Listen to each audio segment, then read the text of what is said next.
ಸದ್ವಾ ಇದಮಗ್ರಮಸಿ ತಥೋ ವೈ ಸದ್ಜಾಯತ ತದಾತ್ಮಾನಗಂ ಸ್ವಯಂ ಕುರುತ. ಇಷ್ಟು ಸ್ಪಷ್ಟವಾಗಿ ಹೇಳ್ತಿದ್ದೇನೆ, ಮತ್ತೆ ಕಾಂಪ್ಲಿಕ್ಟ್ ಏನು?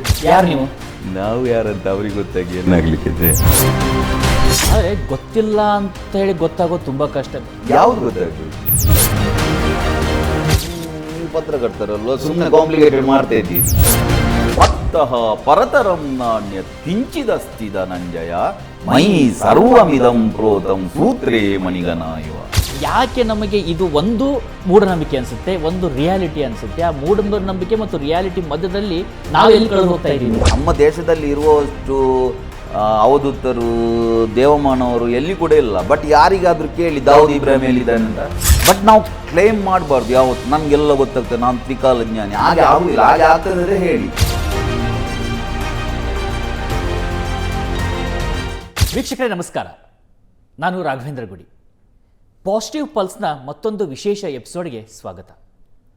ಸಾಮಾನ್ಯವಾಗಿ ಈ ದೇಹ ಅತ್ಯಂತ ಸೊಫಿಸ್ಟಿಕೇಟೆಡ್ ಮಷೀನ್ ಅಂತಾರೆ. ಇನ್ನು ನಮ್ಮ ಮೈಂಡ್ ಇದೆಯಲ್ಲ, ಅದು ಬಿಲಿಯನ್ ಗಟ್ಟಲೆ ನ್ಯಾನೋ ಚಿಪ್ಗಳನ್ನು ಸೇರಿಸಿ ಮಾಡಿರುವಂಥ ಮೋಸ್ಟ್ ಸೂಪರ್ ಕಂಪ್ಯೂಟರ್ಗೂ ಒಂದು 100 ಸೂಪರ್ ಕಂಪ್ಯೂಟರ್ಸ್ ಬಂದರೂ ಕೂಡ ಅದಕ್ಕಿಂತ ಪವರ್ಫುಲ್ ಆಗಿರುವಂಥದ್ದು ನಮ್ಮ ಮೈಂಡ್.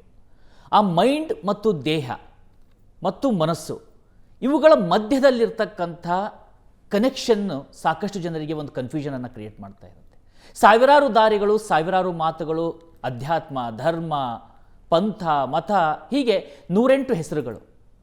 ಹಾಗಿದ್ರೆ ಅದರ ಆಂತರ್ಯದಲ್ಲಿರುವಂಥ ಮುಖ್ಯ ಉದ್ದೇಶ ಏನು? ಯಾಕೆ ಇದು ಬೇಕಾಗುತ್ತೆ? ಈ ಎಲ್ಲ ವಿಚಾರಗಳ ಬಗ್ಗೆ ಇವತ್ತು ಮಾತನಾಡ್ತಾ ಹೋಗೋಣ. ಎಲ್ಲಕ್ಕಿಂತ ಹೆಚ್ಚಾಗಿ ಶಾಂತಿ, ಸಮಾಧಾನ ಮತ್ತು ಬೆಳವಣಿಗೆ ಹೇಗೆ ಸಾಧ್ಯ ಆಗುತ್ತೆ ಅದನ್ನು ಕೂಡ ಮಾತನಾಡ್ತಾ ಹೋಗೋಣ. ಇವತ್ತು ನನ್ನ ಜೊತೆಯಲ್ಲಿದ್ದಾರೆ ಶ್ರೀನಾಥ್ ಶೆಟ್ಟಿ ಅವರು. ನಮಸ್ಕಾರ. ನಮಸ್ತೆ. ನಿಮಗೆ ಸರ್ ಅನ್ಬೇಕಾ, ಗುರು ಅನ್ಬೇಕಾ, ಅಥವಾ ಫ್ರೆಂಡ್ ಅನ್ಬೇಕಾ? ಹೆಸರು ಹೇಳಿದ್ರೆ ಆಗ್ಬಹುದು. ಯಾರು ನೀವು? ಶ್ರೀನಾಥ್ ಅಂತ ಹೇಳಿದ್ರೆ ಸಾಕು. ಯಾರು ನೀವು? ನನಗೆ ಗೊತ್ತಿಲ್ಲ ನಾನು ಯಾರು ಅಂತ. ಈಗ ನೀವು ನಿಮಗೆ ಗೊತ್ತಿಲ್ಲ ನಾನು ಯಾರು ಅಂತ ಹೇಳಿದ್ರಿ.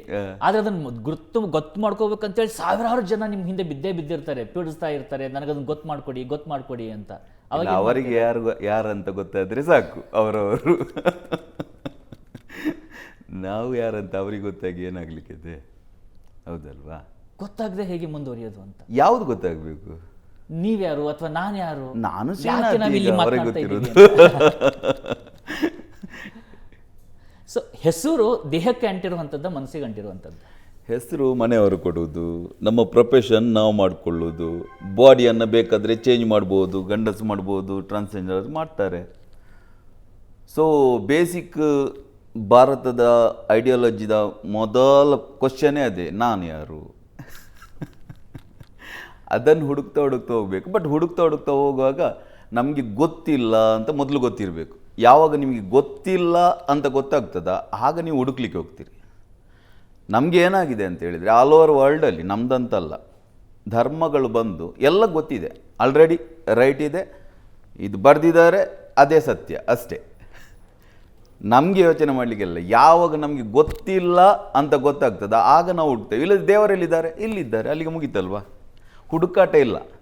ಇಲ್ಲಿದ್ದಾರೆ ಅಂತ ಯಾರು ಹೇಳಿದ್ದು? ಯಾರೋ ಹೇಳಿದ್ದಾರೆ. ಯಾರೋ ಇಲ್ಲಿದ್ದಾರೆ ಅಂತ ಹೇಳ್ತಿದ್ರೆ ಇಲ್ಲಿ ತೋರಿಸ್ತಿದ್ದೇವೆ, ಹೌದಲ್ವಾ? ಅದಕ್ಕೆ ಉಪನಿಷತ್ತು ಹೇಳ್ತದೆ, ಅವಿಜ್ಞಾತಂ ವಿಜಾನತಾಂ ವಿಜ್ಞಾತಂ ಅವಿಜಾನತಾಂ. ಯಾರಿಗೆ ಗೊತ್ತಿದೆಯಾ ಅವನಿಗೆ ಗೊತ್ತಿಲ್ಲ, ಯಾರಿಗೆ ಗೊತ್ತಿಲ್ವಾ ಅವನಿಗೆ ಗೊತ್ತಿದೆ ಅಂತ. ಸೊ ಆ ನಾನು ಯಾರು ಅನ್ನೋ ಹುಡುಕಾಟವೇ ಸ್ಟಾರ್ಟ್ ಆಗೋದು ಇಂಡಿಯನ್ ಐಡಿಯಾಲಜಿಯಿಂದ. ಆದರೆ ಗೊತ್ತಿಲ್ಲ ಅಂತ ಹೇಳಿ ಗೊತ್ತಾಗೋದು ತುಂಬ ಕಷ್ಟ. ಗೊತ್ತಿದೆಯಾ ಅನ್ಕೊಂಡು ಗೊತ್ತಿರೋದ್ರಿಂದ ಸಮಸ್ಯೆ ಇರುವುದು ಅಷ್ಟೇ. ಅದನ್ನ ಹೇಗೆ ಬಿಡಿಸೋದು? ಅಲ್ಲ, ಯಾವುದನ್ನು ಬಿಡಿಸ್ಲಿಕ್ಕೆ ನಂಗೆ ಅರ್ಥ ಆಗ್ತಿಲ್ಲ. ಈಗ ಗೊತ್ತಿದೆ ಅಂತ ಹೇಳಿ ಅನ್ಕೊಂಡು ಗೊತ್ತು ಮಾಡ್ಕೊಳಕ್ ಹೋಗೋದಿದೆಯಲ್ಲ, ಅದನ್ನ ಗೊತ್ತಿಲ್ಲ ಅಲ್ಲ, ಗೊತ್ತಿಲ್ಲ ಅಂತ ಗೊತ್ತಿರಬೇಕು ನಮ್ಗೆ. ಯಾಕೆ ಅಂತ ಹೇಳಿದ್ರೆ ನಾವು ಏನು ನೋಡ್ತಾ ಇದ್ದೇವೋ ಅದು ಅದನ್ನೇ ಹೇಳಿದ್ದು ಶಂಕರಾಚಾರ್ಯರು, ಬ್ರಹ್ಮ ಸತ್ಯ ಜಗನ್ಮಿಥ್ಯ ಅಂತ. ಪ್ರಪಂಚ, ಪಂಚ ಅಂತ ಹೇಳಿದ್ರೆ 5ರಿಂದ ಪ್ರಪಂಚ. ಯಾವುದು 5 ಅಂತ ಹೇಳಿದರೆ ನಮ್ಮ 5 ಏನು ಸೆನ್ಸರಿ ಆರ್ಗನ್ಸ್ ಇದೆ, ಕಣ್ಣು, ಶಬ್ದ, ಸ್ಪರ್ಶ, ರೂಪ, ರಸ, ಗಂಧ. ಅದರಿಂದ ನಮಗೆ ಗೊತ್ತಾಗ್ತುಂಟು. ಈಗ ನೀವು ಸೈಂಟಿಫಿಕಲಿ ನೋಡಿದರೆ ಕೂಡ, ಸ್ಪಿರಿಚುವಲ್ ಲೆವೆಲಲ್ಲಿ ನೋಡಿದರೆ ಕೂಡ, ಯಾವುದನ್ನು ಕೂಡ ನೀವು ಅದರ ಒಳಗೆ ಹೋದರೆ ಏನು ಸಿಗ್ತದೆ? ಅದರ ಮಾಲಿಕ್ಯೂಲ್ ಸಿಗ್ತದೆ, ಅದರ ಆಟಮ್ ಸಿಗ್ತದೆ. ಅದರ ಒಳಗೆ ಹೋದರೆ ಎಲೆಕ್ಟ್ರಾನ್ ಸಿಗ್ತದೆ, ಎಂಟಿ ಸ್ಪೇಸ್ ಸಿಗ್ತದೆ, ಪ್ರೋಟಾನ್ ಸಿಗ್ತದೆ, ನ್ಯೂಟ್ರಾನ್ ಸಿಗ್ತದೆ. ಇನ್ನೂ ಒಳಗೆ ಹೋದರೆ ಕ್ವಾರ್ಕ್ ಸಿಗ್ತದೆ. ಇನ್ನೂ ಒಳಗೆ ಹೋದರೆ ವಾಟ್ ನೆಕ್ಸ್ಟ್? ಎನರ್ಜಿ ಮಾತ್ರ ಇರುವುದು. ಹೌದಲ್ವಾ? ಇದು ಸೈಂಟಿಫಿಕಲಿ ಪ್ರೂವನ್, ಎನರ್ಜಿ ಮಾತ್ರ ಇರೋದು. ಸೊ ಎನರ್ಜಿಯಿಂದಲೇ ಫಿಸಿಕಲ್ ಮ್ಯಾಟ್ರ್ ಆಗೋದು. ಡಬಲ್ ಸ್ಲಿಟ್ ಎಕ್ಸ್ಪೆರಿಮೆಂಟ್ ಎಲ್ಲ ಮಾಡಿದ್ದಾರೆ. ಎನರ್ಜಿ, ಒಂದು ಆ್ಯಟಮ್ ಎನರ್ಜಿ ಆಗು ಚೇಂಜ್ ಆಗ್ತದೆ, ಎಲೆಕ್ಟ್ರಾನ್ ಅದು ಸೇಮ್ ದ ಟೈಮ್ ಅದನ್ನು ಒಬ್ಸರ್ವ್ ಮಾಡಿದರೆ ಒಬ್ಸರ್ವರ್ ಇಫೆಕ್ಟ್ ಅಂತ ಹೇಳ್ತಾರೆ. ಯಾವುದನ್ನು ಒಬ್ಸರ್ವ್ ಮಾಡಿದ ಕೂಡಲೇ ಎನರ್ಜಿ ಅನ್ನೋದು ಮ್ಯಾಟರ್ ಆಗಿ ಬದಲಾಗ್ತದೆ. ಸೊ ಅದನ್ನೇ ಹೇಳಿದ್ದು ನಮ್ಮಲ್ಲಿ, ಯಾ ದೇವಿ ಸರ್ವಭೂತೇಷು ಶಕ್ತಿ ರೂಪೇಣ ಸಂಸ್ಥಿತ. ಎಲ್ಲ ಜೀವಿಗಳ ಒಳಗೆ ಶಕ್ತಿ ರೂಪದಿಂದ ಇರುವುದು ಅದು. ಅದನ್ನೇ ಪ್ರಹ್ಲಾದ ಹೇಳ್ತಾನೆ ಅಲ್ವಾ, ನಿನ್ನ ಹರಿ ಇಲ್ಲಿರುವನೇ ಇಲ್ಲಿರುವನೇ ಇಲ್ಲಿರುವನೇ. ಸೊ ಯಾವುದರ ವಸ್ತುವಿನ ಒಳಗೆ ಹೋದರೆ ಕೂಡ ಸೈಂಟಿಫಿಕಲಿ ಕೂಡ ಸ್ಪಿರಿಚುವಲಿ ಕೂಡ ಎಲ್ಲದರ ಒಳಗಿರುವುದು ಅದೇ. ಸೊ ಅದನ್ನು ಹುಡುಕ್ಲಿಕ್ಕೆ ಇರುವುದು ಅಷ್ಟೇ, ಸಿಂಪಲ್. ನಾವು ಎನ್ನುವುದು ನಮಗೆ ಒಂದು ನಮ್ಮ ಸೆನ್ಸರಿ ಆರ್ಗನ್ಸಿಂದ ನಮಗೆ ಅನಿಸುವುದು, ನಾವು ಹೀಗೆ ಕಾಣ್ತಿದ್ದೇವೆ. ಈಗ ಒಂದು ಎಕ್ಸ್ರೇ ಮೆಷಿನಿಂದ ನೋಡಿದರೆ ನೀವು ಈ ಥರ ಕಾಣುವುದಿಲ್ಲ, ನೀವು ಎಲುಬಿನ ಥರ ಕಾಣ್ತೀರಿ, ಹೌದಲ್ವಾ? ಅದೇ ಪ್ರಾಣಿಗಳಿಗೆ ನಾವು ಹೇಗೆ ಕಾಣ್ತಿದ್ದೇವೆ ನಮಗೆ ಗೊತ್ತಿಲ್ಲ.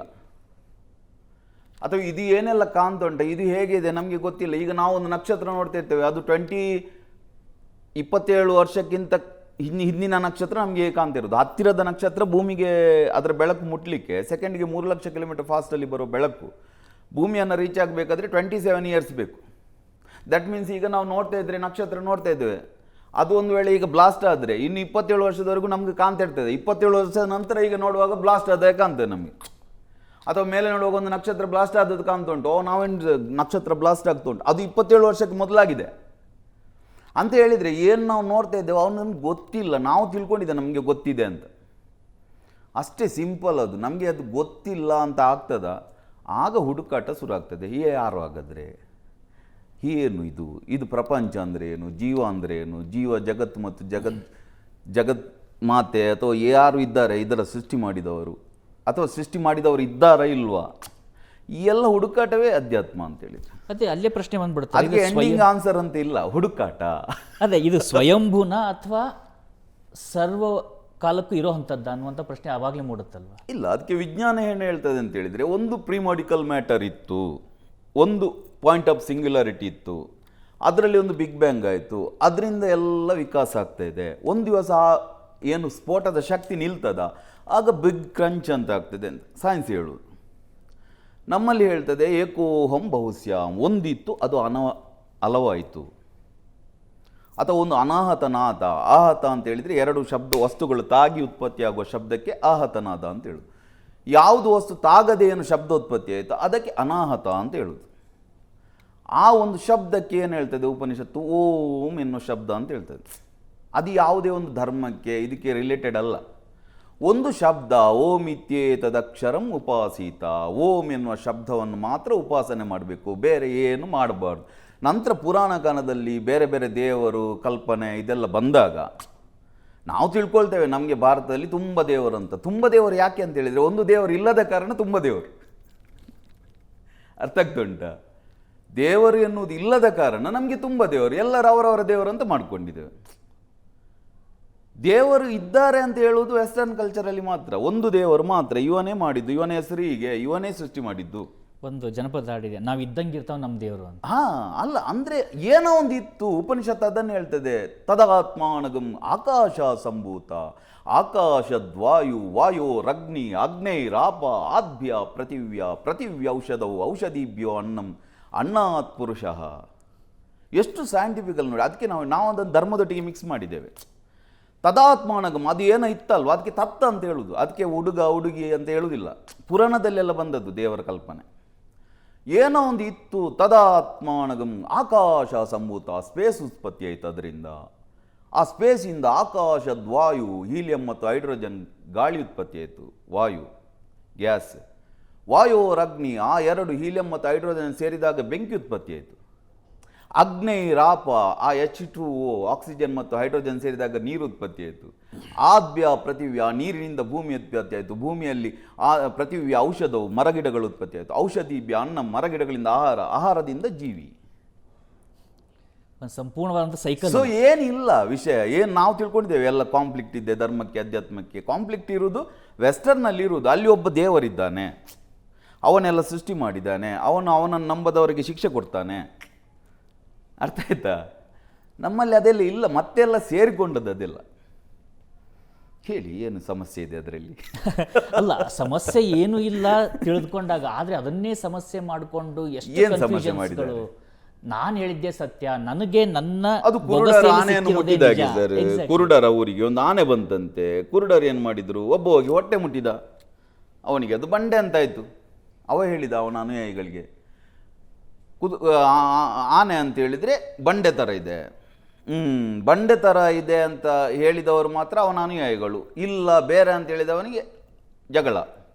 ಮತ್ತೊಬ್ಬ ಬಾಲ ಮುಟ್ಟಿದವ ಹೇಳಿದ ಆನೆ ಅಂತ ಹೇಳಿದರೆ ಹಗ್ಗದ ಥರ ಇದೆ, ಮತ್ತೊಬ್ಬ ಸೊಂಡಿಲು ಮುಟ್ಟಿದ ಆನೆ ಅಂತ ಹೇಳಿದರೆ ಹಾವಿನ ಥರ ಇದೆ, ಒಬ್ಬ ಕಿವಿ ಮುಟ್ಟಿದ ಆನೆ ಅಂತ ಹೇಳಿದರೆ ಮೊರದ ಥರ ಇದೆ. ಎಲ್ಲರೂ ಮುಟ್ಟಿದ ಆನೆಯನ್ನೇ. ನಿಜವಾಗಿ ಯಾರಿಗಾದರೂ ನಿಜವಾಗಿ ದೇವರು ನೋಡಿದ್ದಾರೆ, ದೇವರ ದೂತರು, ದೇವರ ಮಗ ಅಂತ ಇದ್ದರೆ ಎಲ್ಲ ಗ್ರಂಥಗಳಲ್ಲಿ ಒಂದೇ ರೀತಿ ಇರಬೇಕಿತ್ತು, ಹೌದಲ್ವಾ?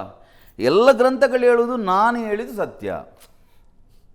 ಒಂದು ವೇಳೆ ನಿಜವಾಗಿ ಸ್ವರ್ಗ ಅಂತ ಇರ್ತಿದ್ರೆ, ನಿಜವಾಗಿ ನರಕ ಅಂತ ಇರ್ತಿದ್ರೆ, ಎಲ್ಲರ ಗ್ರಂಥಗಳಲ್ಲಿ ಒಂದೇ ರೀತಿ ಇರಬೇಕಿತ್ತಲ್ವಾ? ಅವಾಗಲೇ ಈ ಸೊ ಪ್ರಶ್ನೆ ಇದು ಬರುತ್ತೆ. ಎಲ್ಲ ಇಲ್ಯೂಷನ್, ಬ್ರೈನಲ್ಲಿ ಆಗುವಂಥದ್ದು. 6 ಲೆವೆಲ್ ಆಫ್ ಮೈಂಡ್ ಇದೆ. ಹಾಗಾದ್ರೆ ಸ್ವರ್ಗ ಯಾವುದು, ನರಕ ಯಾವುದು? ಸ್ವರ್ಗ ನರಕ ಅಂತ ಹೇಳಿದ್ರೆ ಸ್ಟೇಟ್ ಆಫ್ ಮೈಂಡ್. ಅದು ಮಾಂಡುಕ್ಯೋಪನಿಷತ್ತು ಇದನ್ನು ಅದ್ಭುತವಾಗಿ ನಿದ್ರೆಯ ರೂಪದ ಮೂಲಕ ಹೇಳ್ತದೆ. ನಿದ್ರೆಯಲ್ಲಿ 3 ಸ್ಥಿತಿ ಇದೆ ಮನುಷ್ಯನಿಗೆ. ಜಾಗ್ರ ಸ್ಥಿತಿಯಲ್ಲಿ ಇದನ್ನೆಲ್ಲ ನೋಡ್ತಾ ಇದ್ದೇವೆ ನಾವು. ಎಲ್ಲರ ಅನುಭವ ಬೇರೆ ಬೇರೆ, ನಿಮ್ಮ ಅನುಭವ ಬೇರೆ, ನನ್ನ ಅನುಭವ ಬೇರೆ, ಹೌದಲ್ವಾ? ಸೊ ಜಾಗ್ರ ಸ್ಥಿತಿಯಲ್ಲಿ ಆ ಏನು ಒಂದು ಒಳಗಿನ ಚೈತನ್ಯ ಇದೆಯಲ್ಲ, ಶುದ್ಧ ಚೈತನ್ಯ, ಅದು ದೇಹದ ಮೂಲಕ ನೋಡ್ತದೆ. ಸ್ವಪ್ನಾವಸ್ಥೆಯಲ್ಲಿ ಮನಸ್ಸನ್ನು ನೋಡ್ತದೆ. ಮನಸ್ಸಲ್ಲಿ ಆದರೆ ಏನು ಇಂಪ್ರಿಂಟ್ಸ್ ಇದೆ ಅದನ್ನೆಲ್ಲ ನೋಡ್ತದೆ. ಅದಕ್ಕೆ ನಮಗೆ ಕನಸು ಅರ್ಥ ಆಗೋದಿಲ್ಲ, ಏನಂತೆಲ್ಲ ಒಂದಕ್ಕೊಂದು ಸಂಬಂಧ ಇರೋದಿಲ್ಲ. ಯಾಕೆಂದರೆ ನಮ್ಮ ಮೈಂಡಲ್ಲಿ ಅದು ಇಂಪ್ರಿಂಟನ್ನು ನೋಡ್ತಾ ಇರ್ತದೆ.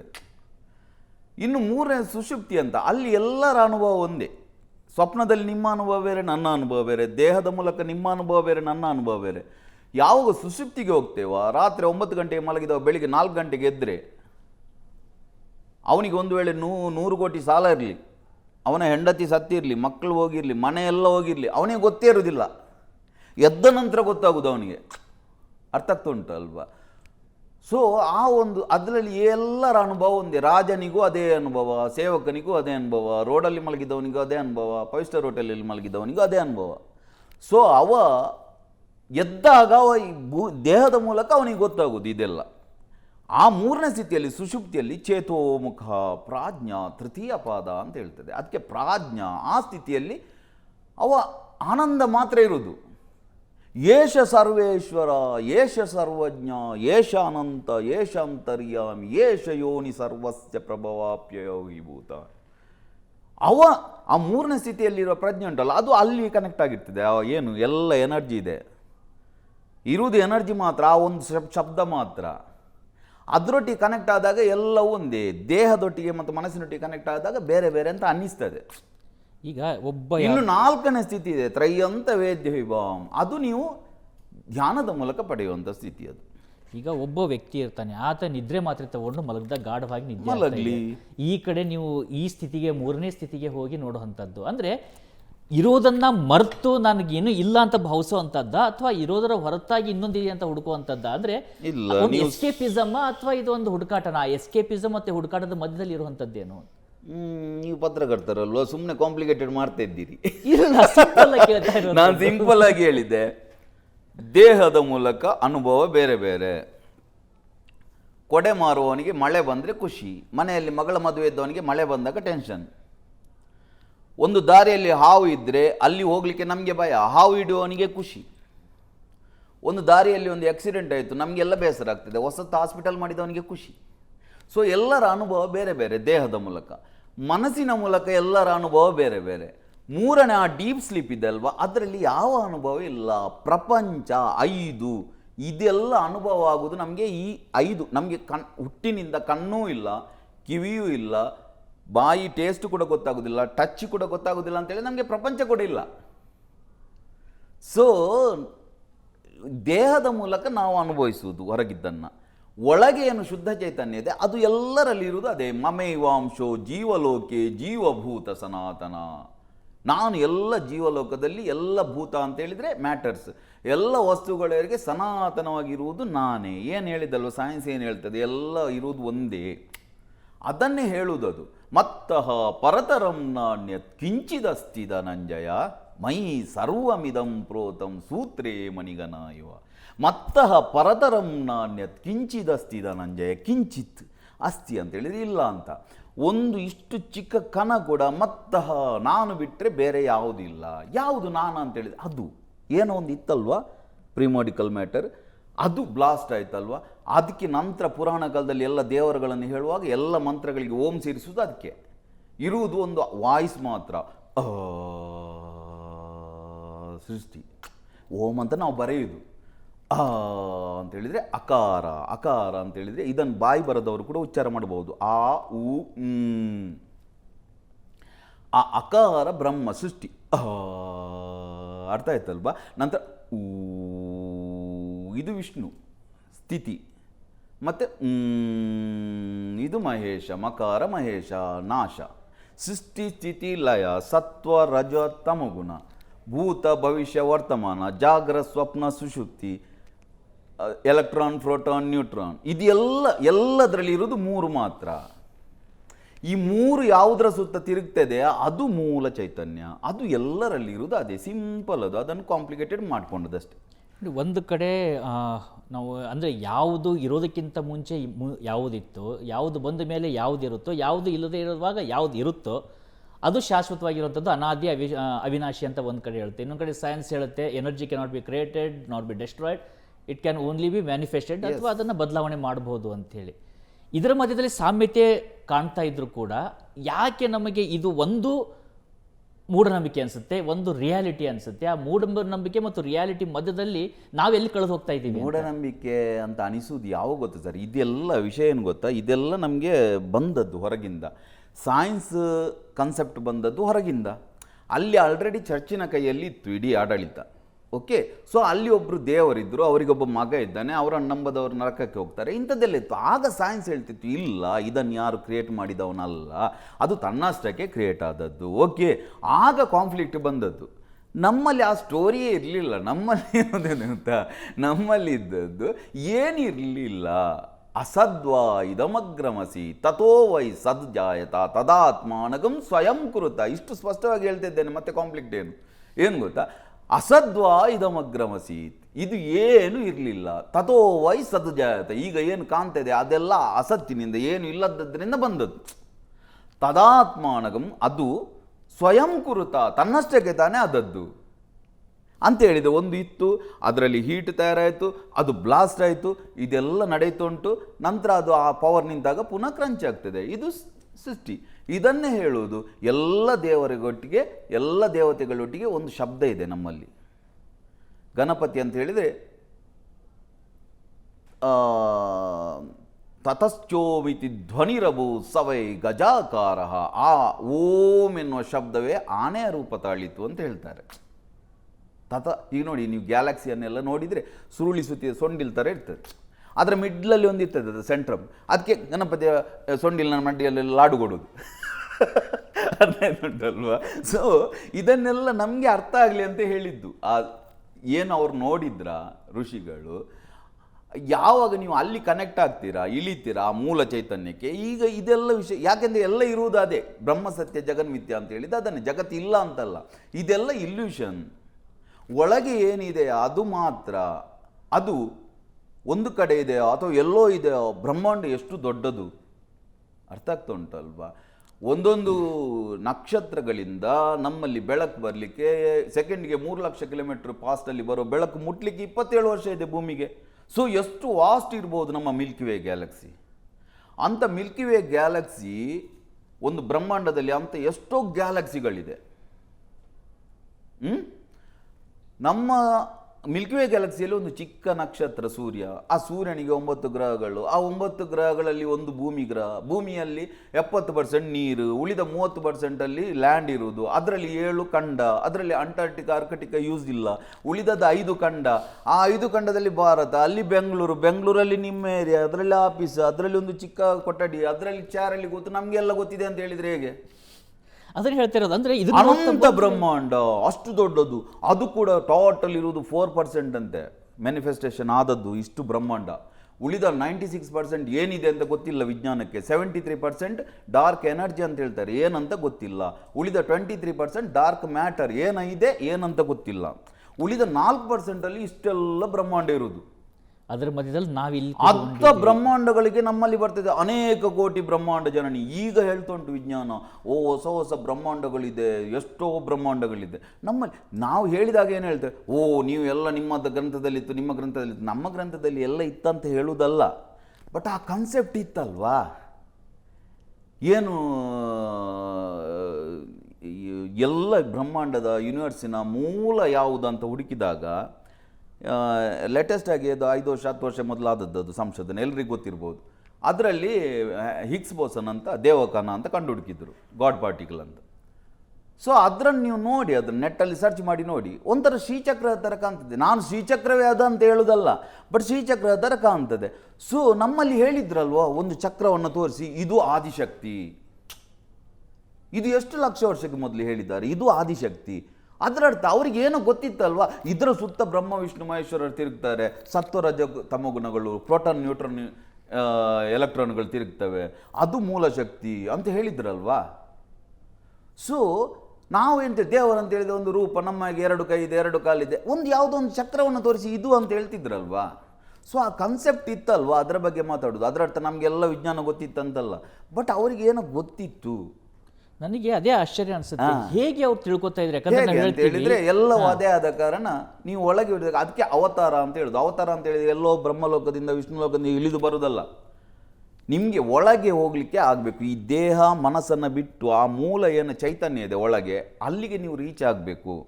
ಅದಕ್ಕೆ ನೀವು ಸಬ್ ಕಾನ್ಷಿಯಸ್ ಮೈಂಡ್ ಅಂತ ಹೇಳಿ, ಕಲೆಕ್ಟಿವ್ ಕಾನ್ಷಿಯಸ್ ಅಂತ ಹೇಳಿ, ಯೂನಿವರ್ಸಲ್ ಕಾನ್ಷಿಯಸ್ ಅಂತ ಹೇಳಿ, ಆತ್ಮ ಅಂತ ಹೇಳಿ, ಪರಮಾತ್ಮ ಅಂತ ಹೇಳಿ, ದೇವರಂತ ಹೇಳಿ, ಏನೋ ಒಂದು ಇದೆ ಒಳಗೆ.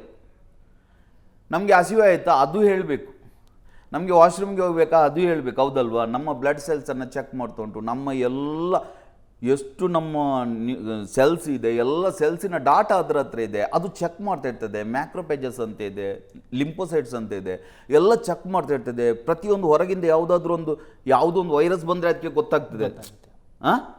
ಇಷ್ಟೆಲ್ಲ ಕೆಲಸ ಮಾಡ್ಕೊಂಡು ಬ್ಲಡ್ ಸೆಲ್ಸ್ ತಯಾರು ಮಾಡ್ಕೊಂಡು, ನಮ್ಮ ಬ್ಲಡ್ಡಿಂದ ದೇಹದಿಂದ ಬ್ಲಡ್ ಹೊರಗೆ ಹೋಯ್ತಾ ಅದು ರಿಕವರಿ ಮಾಡ್ತದೆ, ನಮ್ಮ ಎಲುಬು ಕಟ್ಟಾಯ್ತಾ ಅದು ರಿಕವರಿ ಮಾಡ್ತದೆ. ಅದು ನೋಡುವುದಿಲ್ಲ, ಇವ ಕಳ್ಳ, ಇವ ಒಳ್ಳೆಯವ, ಇವ ಭಕ್ತ, ಇವ ದೇವರನ್ನು ನಂಬದವ.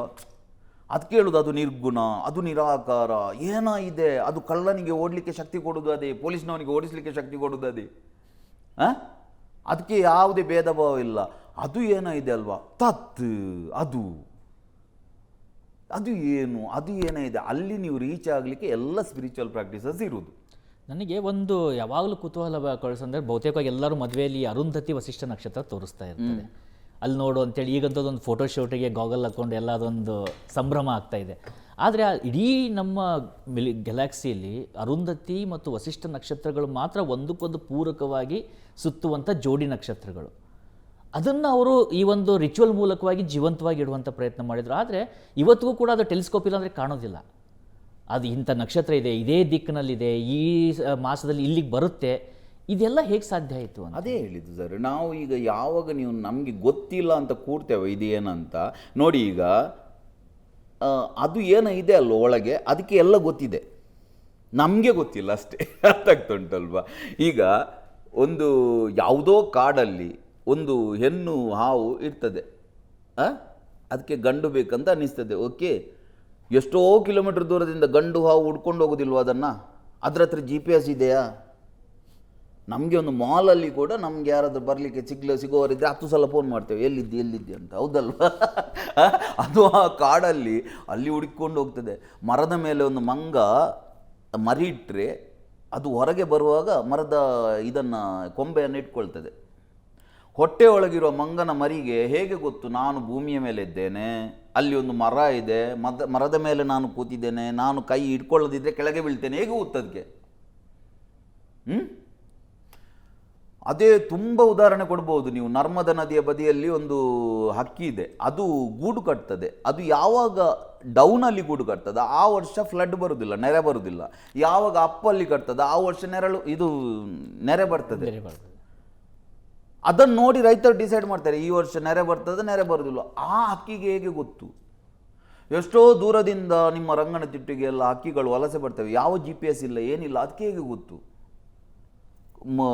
ಕಡಲಿಂದ ಮೇಲೆ ಬಂದು ಇದು ಮೊಟ್ಟೆ ಇಡ್ತದೆ ಆಮೆ, ಅದು ಕರೆಕ್ಟ್ ಮರಿ ಹೊರಗೆ ಬರುವಾಗ ಆಮೆ ವಾಪಸ್ ಬರ್ತದೆ.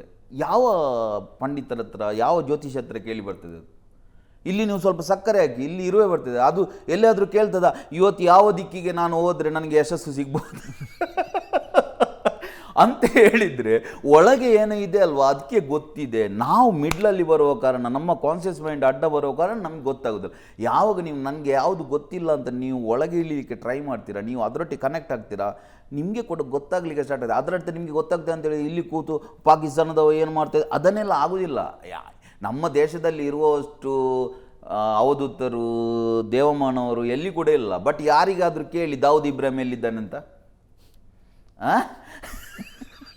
ಅಂತ ಹೇಳಿದರೆ ಇಂಟ್ಯೂಷನ್ ನಮ್ಮದು ಜಾಸ್ತಿ ಆಗ್ತದೆ. ನಿಮಗಿಂತ ಮತ್ತೊಬ್ಬ ಯಾರಿಗಾದ್ರೂ ಮಾಡುವವನು ಸ್ವಲ್ಪ ಜಾಸ್ತಿ ಇರ್ತದೆ. ನೀವು ಒಂದು ಪರ್ಟಿಕ್ಯುಲರ್ ಕ್ವಶನ್ ಕೇಳಿದಾಗ ಇದೊಂದು ಸೈನ್ಸ್, ಅದು ನಮಗೆ ಯೂಸ್ ಮಾಡಲಿಕ್ಕೆ ಗೊತ್ತಿರಬೇಕಷ್ಟೇ.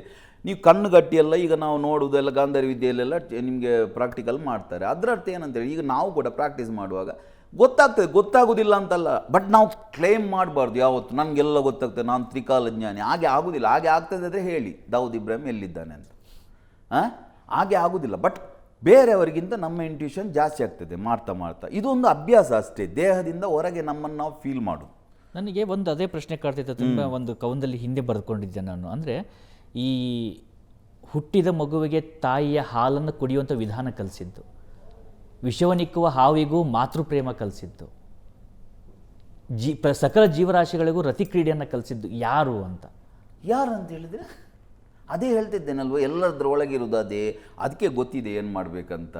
ನಾವು ಮಿಡ್ಲಲ್ಲಿ ಬರ್ತೇವೆ. ನಿಮ್ಮ ಮನೆಯಲ್ಲಿ ಈಗ ನಿಮಗೆ ಗೊತ್ತಿರಲಿಕ್ಕೆಲ್ಲ ಹೆಂಗಸರಿಗೆ ಗೊತ್ತಿರ್ತದೆ. ಕೆಲಸದವಳು ಮನೆಯಲ್ಲಿ ಇಟ್ಟಿದ್ರೆ ಕೆಲಸದವಳು ಬರ್ತಾಳೆ ಅಂತ ಹೇಳಿದರೆ ಯಜಮಾನಿ ಆರಾಮದಲ್ಲಿ ಕೂಡ್ತಾಳೆ ಹೌದಲ್ವಾ? ಕೆಲಸದವಳು ಫೋನ್ ಮಾಡಿದರೆ ಇವತ್ತು ಬರಲಿಕ್ಕೆ ಆಗೋದಿಲ್ಲ, ಪಕ್ಕ ಎದ್ದು ಕೆಲಸ ಮಾಡೋದಿಲ್ವಾ? ಅದೇ ಪುನಃ ಅವಳು ಬಂದ್ಲು ವಾಪಸ್, ಆಗ ಯಜಮಾನಿ ಕೂತ್ಕೊಳ್ಳೋದಿಲ್ವಾ? ಇದೇ ರೀತಿ ನಮ್ಮಲ್ಲಿರುವ ಆತ್ಮ ಮತ್ತು ಪರಮಾತ್ಮ, ಸಬ್ಕಾನ್ಷಿಯಸ್, ಕಾನ್ಷಿಯಸ್, ಏನು ನಾವು ಎರಡು ಹೇಳ್ತೇವೆ. ಅದಕ್ಕೆ ನೋಡಿ, ದುರ್ಗಾ ಸಪ್ತಶತಿಯಲ್ಲಿ ಯುದ್ಧ ಮಾಡುವಾಗ ಒಂದು ಕಡೆಯಲ್ಲಿ ಚಂಡಿಕೆ ಇದ್ದಾಳೆ, ಇನ್ನೊಂದು ಕಡೆಯಲ್ಲಿ ಕಾಳಿ ಇದ್ದಾಳೆ. ಲಲಿತಾ ರಾಜ್ಯದಲ್ಲಿ ಲಲಿತಾ ಪರಮೇಶ್ವರಿ ಒಂದು ಕಡೆ ಇದ್ದಾಳೆ, ಮಂತ್ರಿಣಿ ಅಂತ ರಾಜಮಾತಂಗಿ ಅಂತ ಹೇಳ್ತಾರೆ. ಅಂತ ಹೇಳಿದರೆ ಎರಡು ಇದೆ, ಬಟ್ ಅದು ಎರಡು ಕೂಡ ಒಂದೇ. ಯಾಕೆ ಅಂತ ಹೇಳಿದರೆ ಕೃಷ್ಣ ಹೇಳ್ತಾನೆ ನೋಡಿ ಭಗವದ್ಗೀತೆಯಲ್ಲಿ, ದ್ವಾ ಸುಪರ್ಣ ಸಯುಜಾ ಸಖಾಯ ಸಮಾನಂ ವೃಕ್ಷಂ ಪರಿಷತ್ ಸ್ವಜಾತೆ ತಯೋರಣ್ಯ ಪಿಪ್ಪಲಂ ಸ್ವಾದ್ವತ್ಯ ನಶ್ನನ್ನನ್ಯೋ ಅಭಿಚಾಕಶೀತಿ. ಎಷ್ಟು ಅದ್ಭುತ ಇದೆಲ್ಲ. ನಮಗೆ ವಿಷಯ ಏನಂತ ಹೇಳಿದರೆ, ನಮಗೆ ದೇವರು ಧರ್ಮ ಅಂತೇಳಿದರೆ ಇಷ್ಟೇ ಕಲಿಸಿಕೊಟ್ಟದ್ದು. ಶನಿ ಇದು ನೋಡ್ತಾ ಇದ್ದಾನೆ, ಅಲ್ಲಿ ಬಾಗಿಲು ತೆಗೆದ್ರೆ ಕೇತು ಒಳಗೆ ಬರ್ತಾನೆ, ಟಾಯ್ಲೆಟಲ್ಲಿ ಇಲ್ಲಿ ಬರ್ತಾನೆ, ಮತ್ತು ನಾಗ ಬರ್ತದೆ, ಕುಟುಂಬದ್ದು ದೈವ ಇದೇ ಹೆದರಿಸಿದ್ದೆ. ಬಟ್ ನಮ್ಮ ಮೂಲ ಗ್ರಂಥಗಳಲ್ಲಿ ನೀವು ಎಲ್ಲಿ ಬೇಕಾದ್ರೂ ನೋಡಿ, ಅದಕ್ಕೆ ಹೇಳಿದ್ರು Dayananda Saraswati, go back to Vedas ಅಂತ. ಯಾಕೆಂತೇಳಿ ಆ ಮೂಲದಲ್ಲಿ ಉಂಟಲ್ಲ, ಇದೆಲ್ಲ ಸ್ಟೋರಿಯೇ ಇಲ್ಲ. ಅರ್ಥ ಆಗ್ತಾ ಉಂಟಲ್ವಾ? ಸೊ ಅಲ್ಲಿ ಎಲ್ಲ ಅಷ್ಟು ಅದ್ಭುತವಾಗಿ ಹೇಳಿದ್ದಾರೆ ಇದನ್ನೆಲ್ಲ, ಎಷ್ಟು ಕ್ಲಾರಿಟಿಯಲ್ಲಿ ಹೇಳಿದ್ದಾರೆ ಅಲ್ಲಿ. ಯಾಕಂತೇಳಿದರೆ ಅದು ಎರಡು ಯಾಕೆ ಇದೆ ಅಂತ ಹೇಳಿದರೆ, ಅದು ಒಂದೇ. ದ್ವಾ ಸುಪರ್ಣ ಸಯುಜಾ ಸಖಾಯ, ಎರಡು ಹಕ್ಕಿಗಳಿದೆ. ಸಯುಜ ಸಖಾಯ ಒಟ್ಟಿಗೆ ಹುಟ್ಟಿರುವಂಥದ್ದು, ಫ್ರೆಂಡ್ಸ್. ಅದು ಇದಕ್ಕೆ ಹೇಳೋದು, ನಾರ ಮತ್ತು ನಾರಾಯಣ ಒಂದೇ ರಥದಲ್ಲಿದ್ದರು. ಕೃಷ್ಣ ಮತ್ತು ಅರ್ಜುನನಿಗೆ ನರ ಮತ್ತು ನಾರಾಯಣ ಒಂದೇ ರಥದಲ್ಲಿದ್ದಾರೆ. ಅದೇ ರೀತಿ ಒಂದೇ ದೇಹದಲ್ಲಿ ಆ ಎರಡು ಹಕ್ಕಿಗಳು ದ್ವಾಸುಪರ್ಣ ಸಯುಜ ಒಟ್ಟಿಗೆ ಹುಟ್ಟಿರುವಂಥ ಸಖಾಯ ಫ್ರೆಂಡ್ಸ್ ಆಗಿರುವಂಥ ಹಕ್ಕಿಗಳು ಸಯುಜಾಸಕ ಸಮಾನಂ ವೃಕ್ಷಂ ಪರಿಸತ್ವ ಜಾತಿ, ಒಂದೇ ಮರದಲ್ಲಿ ಕೂತಿದೆ. ಯಾವುದು ಒಂದೇ ಮರ? ಇದು. ಇಲ್ಲಿ ಅದು ಎರಡು ಇದೆ. ಒಂದು ನೀವು ಅಂತ ಏನು ತಿಳ್ಕೊಂಡಿದ್ದೀರಾ ಅದು ಜೀವಾತ್ಮ, ಮತ್ತು ನಿಜವಾಗಿ ಏನಿದೆ ಅದು ಪರಮಾತ್ಮ. ಅಥವಾ ನೀವು ಅಂತ ಅದು ಕಾನ್ಷಿಯಸ್ ಮೈಂಡ್. ನಿಜವಾಗಿ ಏನಿದೆ ಸಬ್ಕಾನ್ಷಿಯಸ್ ಮೈಂಡ್. 90% ಬಾಡಿಯನ್ನು ಕಂಟ್ರೋಲ್ ಮಾಡೋ ಸಬ್ಕಾನ್ಷಿಯಸ್ ಮೈಂಡ್. ಓಕೆ, ಕಾನ್ಷಿಯಸ್ ಮೈಂಡಿಗೆ ನಾವು ಎಲ್ಲ ಥಿಂಕ್ ಮಾಡ್ತೇವಲ್ಲ, 100 ವರ್ಷದ್ದು ಪ್ಲ್ಯಾನಿಂಗ್ ಇದೆಲ್ಲ, ಇದು ಕಾನ್ಷಿಯಸ್ ಮೈಂಡಿಗೆ ಗೊತ್ತಿರೋದು. ನೀವು ಯಾವಾಗ ಲಾಜಿಕಲ್ಲಿ ಆಲೋಚನೆ ಮಾಡ್ತೀರಾ ಆಗ ನಿಮ್ಮ ಮೈಂಡ್ ಆಗ ಆ ಮನೆಯ ಯಜಮಾನಿ ಸೈಡಿಗೆ ಹೋಗ್ತಾಳೆ, ಕೆಲಸದವಳು ಕೆಲಸ ಮಾಡ್ತಿದ್ದಾಳೆ. ಅರ್ಥ ಆಗ್ತಾ ಉಂಟಲ್ವಾ? ಈ ಕೆಲಸದವಳು ಬರೋದಿಲ್ಲ ಅಂತ ಹೇಳಿದ್ರೆ ಅವಳು ಆ್ಯಕ್ಟಿವೇಟ್ ಆಗ್ತಾಳೆ. ಸೊ ಸಬ್ಕಾನ್ಷಿಯಸ್ ಮೈಂಡ್ ಆ್ಯಕ್ಟಿವೇಶನ್ ಅಂತ ಹೇಳಿದರೆ ಅದೇ. ನಿಮಗೆ ಗೊತ್ತಿರಬೇಕು, ನನಗೆ ಗೊತ್ತಿಲ್ಲ ಏನು ಮಾಡ್ತೀನಿ ನನಗೆ ಗೊತ್ತಿಲ್ಲ, ನಿನ್ನ ಇಲ್ಲಿ ಸಂಪೂರ್ಣ ಶರಣಾಗತಿ ಅಂತ ಹೇಳೋದು ಅದಕ್ಕೆ. ಅದರ ಅರ್ಥ ಸುಮ್ಮನೆ ಕೂತ್ಕೊಳ್ಬೇಕು ಏನು ಕೆಲಸ ಮಾಡಿದೆ ಅಲ್ಲ, ಪುರುಷ ಪ್ರಯತ್ನ ಅಂತ ಕೂಡ ಇದೆ. ಈಗ ಸಿಂಹಕ್ಕೆ ಅವ ಕಾಡಿನ ರಾಜ ಆಗಿದ್ರೆ ಕೂಡ ಜಿಂಕೆ ಹಿಂದೆ ಓಡಬೇಕು. ಬಟ್ ಜಿಂಕೆಯನ್ನು ಸಿಂಹಕ್ಕೆ ರೆಡಿ ಮಾಡಿ ಇಟ್ಟದ್ದು ಯಾರು? ಏನೋ ಒಂದು ಮಾಡಿಟ್ಟದ್ದು ಅದು. ಸಿಂಹಕ್ಕೆ ಎಷ್ಟು ಗಿಡ ಮರಗಳು ಜಾಸ್ತಿ ಆದಷ್ಟು ಸಸ್ಯಾಹಾರಿ ಪ್ರಾಣಿಗಳು ಜಾಸ್ತಿ ಆಗ್ತದೆ. ನೀವು ನೋಡ್ಬೋದು ರೇಷಿಯೋ. ಸಸ್ಯಾಹಾರಿ ಪ್ರಾಣಿಗಳು ಜಾಸ್ತಿ ಆದಷ್ಟು ಮಾಂಸಾಹಾರಿ ಪ್ರಾಣಿಗಳು ಜಾಸ್ತಿ ಆಗ್ತದೆ. ಒಂದು ಕಾಡಲ್ಲಿ 100 ಜಿಂಕೆ 200 ಸಿಂಹ ಅಂತ ಇಲ್ಲ. 100 ಜಿಂಕೆ ಆದರೆ ಅಲ್ಲಿ 10 ಸಿಂಹ ಇರುವುದು. ಅದರ ಅರ್ಥ 10 ಸಿಂಹಕ್ಕೆ 100 ಜಿಂಕೆಯನ್ನು ರೆಡಿ ಮಾಡಿ ಇಟ್ಟಿದ್ದಾರೆ. ಅದರಷ್ಟಿಗೆ ಎಲ್ಲ ಜಿಂಕೆ ಖಾಲಿ ಆಗುವಾಗಿಲ್ಲ, ಅದಕ್ಕೆ ಪುನಃ ಮರಿ ಬೇಗ ಆಗ್ತದೆ, ಇದಕ್ಕೆ ಮರಿ ಸ್ಲೋ ಆಗ್ತದೆ. ಸೊ ಈ ಎಲ್ಲ ಸಿಸ್ಟಮ್ ಮಾಡಿದ್ದು ಅದು ಏನಂತ ಗೊತ್ತಿಲ್ಲ. ಓಕೆ, ಬಟ್ ಜಿಂಕೆ ರೆಡಿ ಇದೆ ಸಿಂಹಕ್ಕೆ. ಬಟ್ ಸಿಂಹ ಜಿಂಕೆಯಿಂದೇ ಓಡಬೇಕು, ಸುಮ್ಮನೆ ಕೂತು ಬಾಯಲ್ಲಿ ಬಂದು ಬೀಳುವುದಿಲ್ಲ. ಅದೇ ರೀತಿ ನಮಗೆ ಪುರುಷ ಪ್ರಯತ್ನ ಮತ್ತು ಶರಣಾಗತಿ ಅಂತ ಹೇಳಿದರೆ ನಮಗೆ ಏನು ಕೆಲಸ ಬರ್ತದೆ, ನಮ್ಮದು ಏನು ಕರ್ತವ್ಯ ಇದೆ ಅದನ್ನು ಮಾಡ್ತಾ ಇರಬೇಕು. ಬಟ್ ಜಾಸ್ತಿ ತಲೆ ಓಡಿಸಬಾರ್ದು. ನೋಡಿ, ಒಂದು ಹೀಗೆ ಅಲ್ಲ, ಬಿಟ್ಟು ಬಿಡಬೇಕು. ಹೇಗೆ ಆಗ್ತದೆ? ನೀವು ದೊಡ್ಡ ದೊಡ್ಡ ಜೀವನದಲ್ಲಿ ಸಾಧನೆ ಮಾಡಿದವ್ರ ಹತ್ರ ಕೇಳಿ, ರಜನಿಕಾಂತ್ ಅವ್ರ ಹತ್ರ ಕೇಳಿ, ಅವರು ಟಿಕೆಟ್ ಕೊಡ್ತಾಯಿದ್ರು. ಬಾಬಾ ರಾಮದೇವ್ ಸೈಕಲಲ್ಲಿ ಹೋಗಿ ಚವನಪ್ರಾಶ ಮಾಡ್ತಿದ್ರು. ಒಬೆರಾಯ್ ಹೋಟ್ಲಲ್ಲಿ ವೇಟ್ರ್ ಮಾಡ್ತಾಯಿದ್ರು. ಅಂಬಾನಿ ಪೆಟ್ರೋಲ್ ಪಂಪಲ್ಲಿ ಪೆಟ್ರೋಲ್ ಬಿಡ್ತಾಯಿದ್ರು. ಹೌದಲ್ವಾ? ಹೇಗೆ ಆದಿ ಅಂತ ಕೇಳಿದರೆ ಅವ್ರಿಗೆ ಗೊತ್ತಿಲ್ಲ, ಹೇಗೆ ಆಯ್ತು ಅಂತ ಗೊತ್ತಿಲ್ಲ. ಆಗ್ತಾ ಹೋಯ್ತು. ಖಾಲಿ ಕ್ಲಾರಿಟಿ ಇರಬೇಕು ನಿಮಗೆ ಏನಾಗಬೇಕಂತ. ಆಟೋಮೆಟಿಕಲಿ ಆಗ್ತಾ ಹೋಗ್ತದೆ. ನಿಮ್ಮ ಕರ್ತವ್ಯ ಮಾಡ್ತಿರ್ಬೇಕು. ಜಾಸ್ತಿ ಬುದ್ಧಿವಂತಿಕೆ ಯೂಸ್ ಮಾಡಿದಷ್ಟು ಕೆಲಸದವಳಿದ್ದಾಗ ಮನೆ ಯಜಮಾನಿ ಸೈಡಲ್ಲಿ ಕೂರ್ತಾಳೆ. ಸೊ ಮನೆಯ ಯಜಮಾನಿಗೆ ನಿಮ್ಮನ್ನು ನೀವು ಸರೆಂಡರ್ ಮಾಡಬೇಕು. ಇಷ್ಟು ಸಿಂಪಲ್. ಇದನ್ನೇ ನಾವು ಹಿಪ್ನೋಸಿಸ್ನ ಮೂಲಕ ಮಾಡಲಿಕ್ಕೆ ಆಗೋದು. ಧ್ಯಾನ, ಜಪ ಎಲ್ಲ ಇರುವುದು ನಿಮ್ಮನ್ನು ಒಳಗೆ ತಗೊಂಡು ಹೋಗ್ಲಿಕ್ಕೆ, ನಿಮ್ಮ ಬಾಡಿಯ ವೈಬ್ರೇಷನನ್ನು ಡೌನ್ ಮಾಡಿ ನೀವು ಒಳಗೆ ಇಳಿಲಿಕ್ಕೆ. ನೀವು ಜಪ ಮಾಡ್ತಾ ಮನನಂ ತ್ರಾಯತೆ ಇತಿ ಮಂತ್ರ, ಒಂದೇ ವೈಬ್ರೇಷನನ್ನು ಮಾಡ್ತಾ ಬ್ರೈನ್ನ ವೇವ್ಸ್ ಡೌನ್ ಆಗ್ತದೆ. ಆಗ ಕಾನ್ಷಿಯಸ್ ಮೈಂಡ್ ಸೈಡಿಗೆ ಹೋಗ್ತದೆ. ಧ್ಯಾನದಲ್ಲಿ ಕೂತು ದೇಹ ಒಂದೇ ಕಡೆ ಕೂತಾಗ ವೈಬ್ರೇಷನ್ ಡೌನ್ ಆಗ್ತದೆ, ಒಳಗೆ ಇಳಿತೀರಿ. ಅದೇ ರೀತಿ ನೀವು ಹಿಪ್ನೋಸಿಸಲ್ಲಿ ಆದರೆ ಸುಲಭದಲ್ಲಿ ಒಂದು 10 ನಿಮಿಷದಲ್ಲಿ 5 ನಿಮಿಷದಲ್ಲಿ ಡೌನ್ ಆಗ್ಬೋದು. ಸೊ ಇದೆಲ್ಲ ಬೇರೆ ಬೇರೆ ಟೆಕ್ನಿಕ್. ಭೂಮಿಯ ಮೇಲೆ ಏನೆಲ್ಲ ಇದೆ ಅಲ್ವಾ ರಿಚುವಲ್ಸ್ ಎಲ್ಲ ಇರುವುದು ನಿಮ್ಮನ್ನು ಒಳಗೆ ಇಳಿಸಲಿಕ್ಕೆ. ಅಲ್ಲಿ ಇಳಿದಾಗ ನಿಮಗೆ ಇದೆಲ್ಲ ರಹಸ್ಯ ಗೊತ್ತಾಗ್ತಾ ಹೋಗ್ತದೆ, ಸ್ಟೋರಿ. ಆದರೆ ಒಂದು ಪ್ರಶ್ನೆ ಏನು ಮೂಡುತ್ತೆ ಅಂದರೆ, ಈಗ ನೋಡಿ, ಯಾರೋ ಇವತ್ತು ನಮ್ಮಲ್ಲಿ ಏನಾಯಿತು, ಒಂದು ಹಂತದಲ್ಲಿ ಒಂದು ಅವಿಭಕ್ತ ಕುಟುಂಬಗಳು ಮನೆಯಲ್ಲಿ ಅವ್ರದ್ದೇ ಆದಂಥ ಒಂದು ರಿಚುವಲ್ಸು ಅಥವಾ ಸಾಮೂಹಿಕವಾಗಿ ನಡೆಯುವಂಥ ಕಾರ್ಯಕ್ರಮಗಳು, ಒಂದು ಆಧ್ಯಾತ್ಮಿಕವಾಗಿರ್ಬೋದು ಅಥವಾ ಒಂದು ಸಾಮಾಜಿಕವಾಗಿರ್ಬೋದು, ಮಕ್ಕಳಿಗೆ ಅಥವಾ ಮನೆಯಲ್ಲಿರುವಂಥ ಒಂದು ಸಂಸ್ಕಾರ ಕೊಡ್ತಾ ಬರ್ತು. ಒಂದು ಹಂತಕ್ಕೆ ಬಂದಾಗ ಇವೆಲ್ಲ ಸುಳ್ಳು, ಮಾಡರ್ನ್ ಎಜುಕೇಷನ್ ಅಂತ ಬಂತು. ಈಗ ಮತ್ತೆ ಎಷ್ಟೋ ಯುವ ಪೀಳಿಗೆಗಳಲ್ಲಿ ಆಧ್ಯಾತ್ಮದ ಬಗ್ಗೆ ಆಸಕ್ತಿ ಮೂಡೋದಕ್ಕೆ ಶುರು ಆಗ್ತಾ ಇದೆ. ಆದರೆ ಹಂಗೆ ಮೂಡುವಂಥ ಪ್ರಶ್ನೆ ಅಂದರೆ, ಮೊದಲನೇದಾಗಿ ನಾನು ಯಾವ ಮಾರ್ಗಕ್ಕೆ ಹೋಗಬೇಕು? ಈಗ ನೋಡಿ, ಒಂದು ಕಡೆ ಹೇಳ್ತಾರೆ ವೈದಿಕ ಮಾರ್ಗಕ್ಕೆ ಹೋಗಬೇಕು, ಇನ್ನೊಂದು ಕಡೆ ಹೇಳ್ತಾರೆ ಇಲ್ಲ ನಾಮೋಪದೇಶ ತಗೋ, ನಾಮಸ್ಮರಣೆಯನ್ನು ಮಾಡಬೇಕು, ನಾಮಸ್ಮರಣೆ ಮೂಲಕವಾಗಿ ನೀನು ಅಂದ್ಕೊಂಡಿದ್ದನ್ನು ಸಾಧಿಸ್ಬೋದು. ಇನ್ನೊಂದು ಕಡೆ ತಂತ್ರ ಬರುತ್ತೆ, ಮತ್ತೊಂದು ಕಡೆ ಹೋಗ್ತಾ ಇದ್ದರೆ ಇಲ್ಲಿ ಶ್ರೀವಿದ್ಯೆ ಬರುತ್ತೆ, ಇನ್ನೊಂದು ಕಡೆ ನಾವು ನೋಡ್ತೀವಿ ಪಂಚಮಕಾರಗಳಿದ್ದಾವೆ. ಎಲ್ಲಿ ಈ ಒಂದು ಕಡೆ ನೋಡಿದರೆ ಪಂಚಮಕಾರಗಳು ಬೇಡ, ಅದರಲ್ಲೂ 4 ಮಕಾರಗಳು ಪ್ರಮುಖವಾಗಿ ಮಂತ್ರ, ಮಾನಿನಿ, ಮಾಂಸ, ಮೀನ, ಮೈಥುನ, ಅವುಗಳನ್ನು ತ್ಯಜಿಸಿ ಹೋಗುವಂಥದ್ದು ಒಂದು ಕಡೆ, ಇಲ್ಲ ಅವನ್ನೆಲ್ಲ ಒಳಗೊಂಡು ಇನ್ನೊಂದು ಕಡೆ ಶಕ್ತಿಯನ್ನು ಪ್ರಾಪ್ತಿ ಮಾಡೋವಂಥದ್ದು ಒಂದು ಕಡೆ. ಹೀಗೆ ಕನ್ಫ್ಯೂಷನ್, ದ್ವೈತ, ಅದ್ವೈತ, ವಿಶಿಷ್ಟ ಅದ್ವೈತ, ಎಲ್ಲದರ ಮಧ್ಯದಲ್ಲಿ ನನ್ನ ಮಾರ್ಗ ಯಾವುದು, ನಾನು ಎಲ್ಲಿಗೆ ಹೋಗಬೇಕು ಅನ್ನುವಂಥ ಪ್ರಶ್ನೆ ಸಾಕಷ್ಟು ಜನರಿಗೆ ಕನ್ಫ್ಯೂಷನನ್ನು ಉಂಟು ಮಾಡುತ್ತೆ ಅಂತೇಳಿ. ಅದು ದುರುಪಯೋಗನೂ ಕೆಲವೊಬ್ಬರು ಮಾಡ್ಕೋಬೋದು ಅಂತ ಹೇಳಿ. ಹೇಗೆ ಅಲ್ಲ, ಯಾವುದನ್ನು ಹುಡುಕಬೇಕು? ಕನ್ಫ್ಯೂಷನ್ ಏನು ಗೊತ್ತು ಸರ್? ಕನ್ಫ್ಯೂಷನ್ ವಾಟ್ಸಪ್ ಯೂನಿವರ್ಸಿಟಿಯಿಂದ ಆಗಿರುವಂಥ. ಓಕೆ, ಸೊ ಕನ್ಫ್ಯೂಷನ್ ಏನಂತ ಹೇಳಿದರೆ, ಕನ್ಫ್ಯೂಷನ್ ಏನಿಲ್ಲ ಅದರಲ್ಲಿ. ವಿಷಯ ಏನಪ್ಪ ಅಂತ ಹೇಳಿದರೆ, ನೀವು ನೋಡಿ, ಕ್ಲಾರಿಟಿ ಬೇಕು ನಮಗೆ ಮೈಂಡಲ್ಲಿ. ನೀವು ಒಬ್ಬೊಬ್ಬರು ಹೇಳಿದ್ದನ್ನು ಮಾಡ್ತಾ ಹೋದರೆ ಎಲ್ಲೂ ಮುಟ್ಲಿಕ್ಕೆ ಆಗೋದಿಲ್ಲ.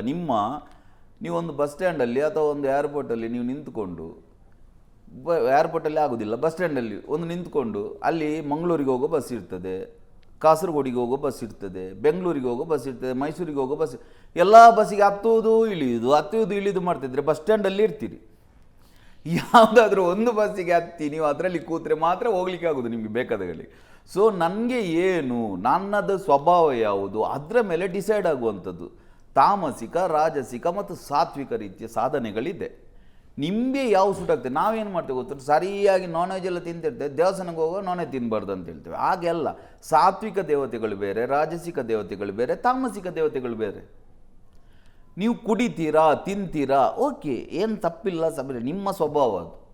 ಓಕೆ, ಸೊ ಕುಡಿತೀರಿ, ತಿಂತೀರಾ ಅಂತ ಹೇಳಿದ್ರೆ ಕುಡಿಯುವ ತಿನ್ನುವ ದೇವತೆಗಳಿದೆ ತಾಮಸ ದೇವತೆಗಳು. ಓಕೆ, ಸೊ ನೀವು ಅವುಗಳನ್ನು ಮಾಡಬೇಕು. ಇಲ್ಲ ನಾನು ಮಸಾಲ ತಿಂತೇನೆ, ಅದು ತಿಂತೇನೆ, ಆ್ಯಕ್ಟಿವ್, ನಾನು ಬಿಸ್ನೆಸ್ ಮಾಡ್ತೇನೆ, ಎಲ್ಲ ನೀವು ಹೊರಗೆ ಎಲ್ಲ ಮಾಡ್ತಾ ಇದ್ದೀರಿ, ಓಕೆ, ಅಂಥವರಿಗೆ ರಾಜಸ ದೇವತೆಗಳಿದೆ. ಭೈರವ ಆಗಲಿ, ಕಾಳಿ ಆಗಲಿ, ಇದೆಲ್ಲ ರಾಜಸ ದೇವತೆಗಳು. ಓಕೆ, ಇಲ್ಲ ನೀವು ತುಂಬ ಶಾಕಾಹಾರಿಗಳು, ನಿಮಗೆ ಕೋಪ ಬರೋದಿಲ್ಲ, ನೀವು ತುಂಬ ಶಾಂತವಾಗಿರ್ತೀರಿ, ನೀವು ಇಂಥವರಾದರೆ ನೀವು ರಾಮ, ಕೃಷ್ಣ, ಇಂಥದ್ದೆಲ್ಲ ದೇವತೆಗಳನ್ನು. ನಮಗೇನಾಗಿ ಎಲ್ಲ ಕನ್ಫ್ಯೂಷನ್ ಆಗಿ ನಮ್ಮಲ್ಲಿ ಲಕ್ಷಾಂತರ ದೇವರುಗಳನ್ನು ಮಾಡಿದ್ದು ಯಾಕೆ ಅಂತ ಹೇಳಿದರೆ ಅವರವರ ಸ್ವಭಾವಕ್ಕೆ. ಯಾಕೆ ನಮಗೆಲ್ಲ ಸಮಸ್ಯೆ ಬರ್ತದೆ ಅಂತ ಪ್ರಶ್ನೆ ಬಂದಾಗ ಕೃಷ್ಣ ಕೇಳ್ತಾನೆ ಅರ್ಜುನನ ಹತ್ರ. ಆಗ ಕೃಷ್ಣ ಹೇಳ್ತಾನೆ, ಪುರುಷ ಪ್ರಕೃತಿಸ್ತೋ ಈ ಭುಂಕ್ತೆ ಪ್ರಕೃತಿಜಾನ್ ಗುಣಾನ್ ಕಾರಣಂ ಗುಣ ಸಂಗೋಶ್ಚ ಸದಸದ್ಯೋನಿ ಜನ್ಮಸು.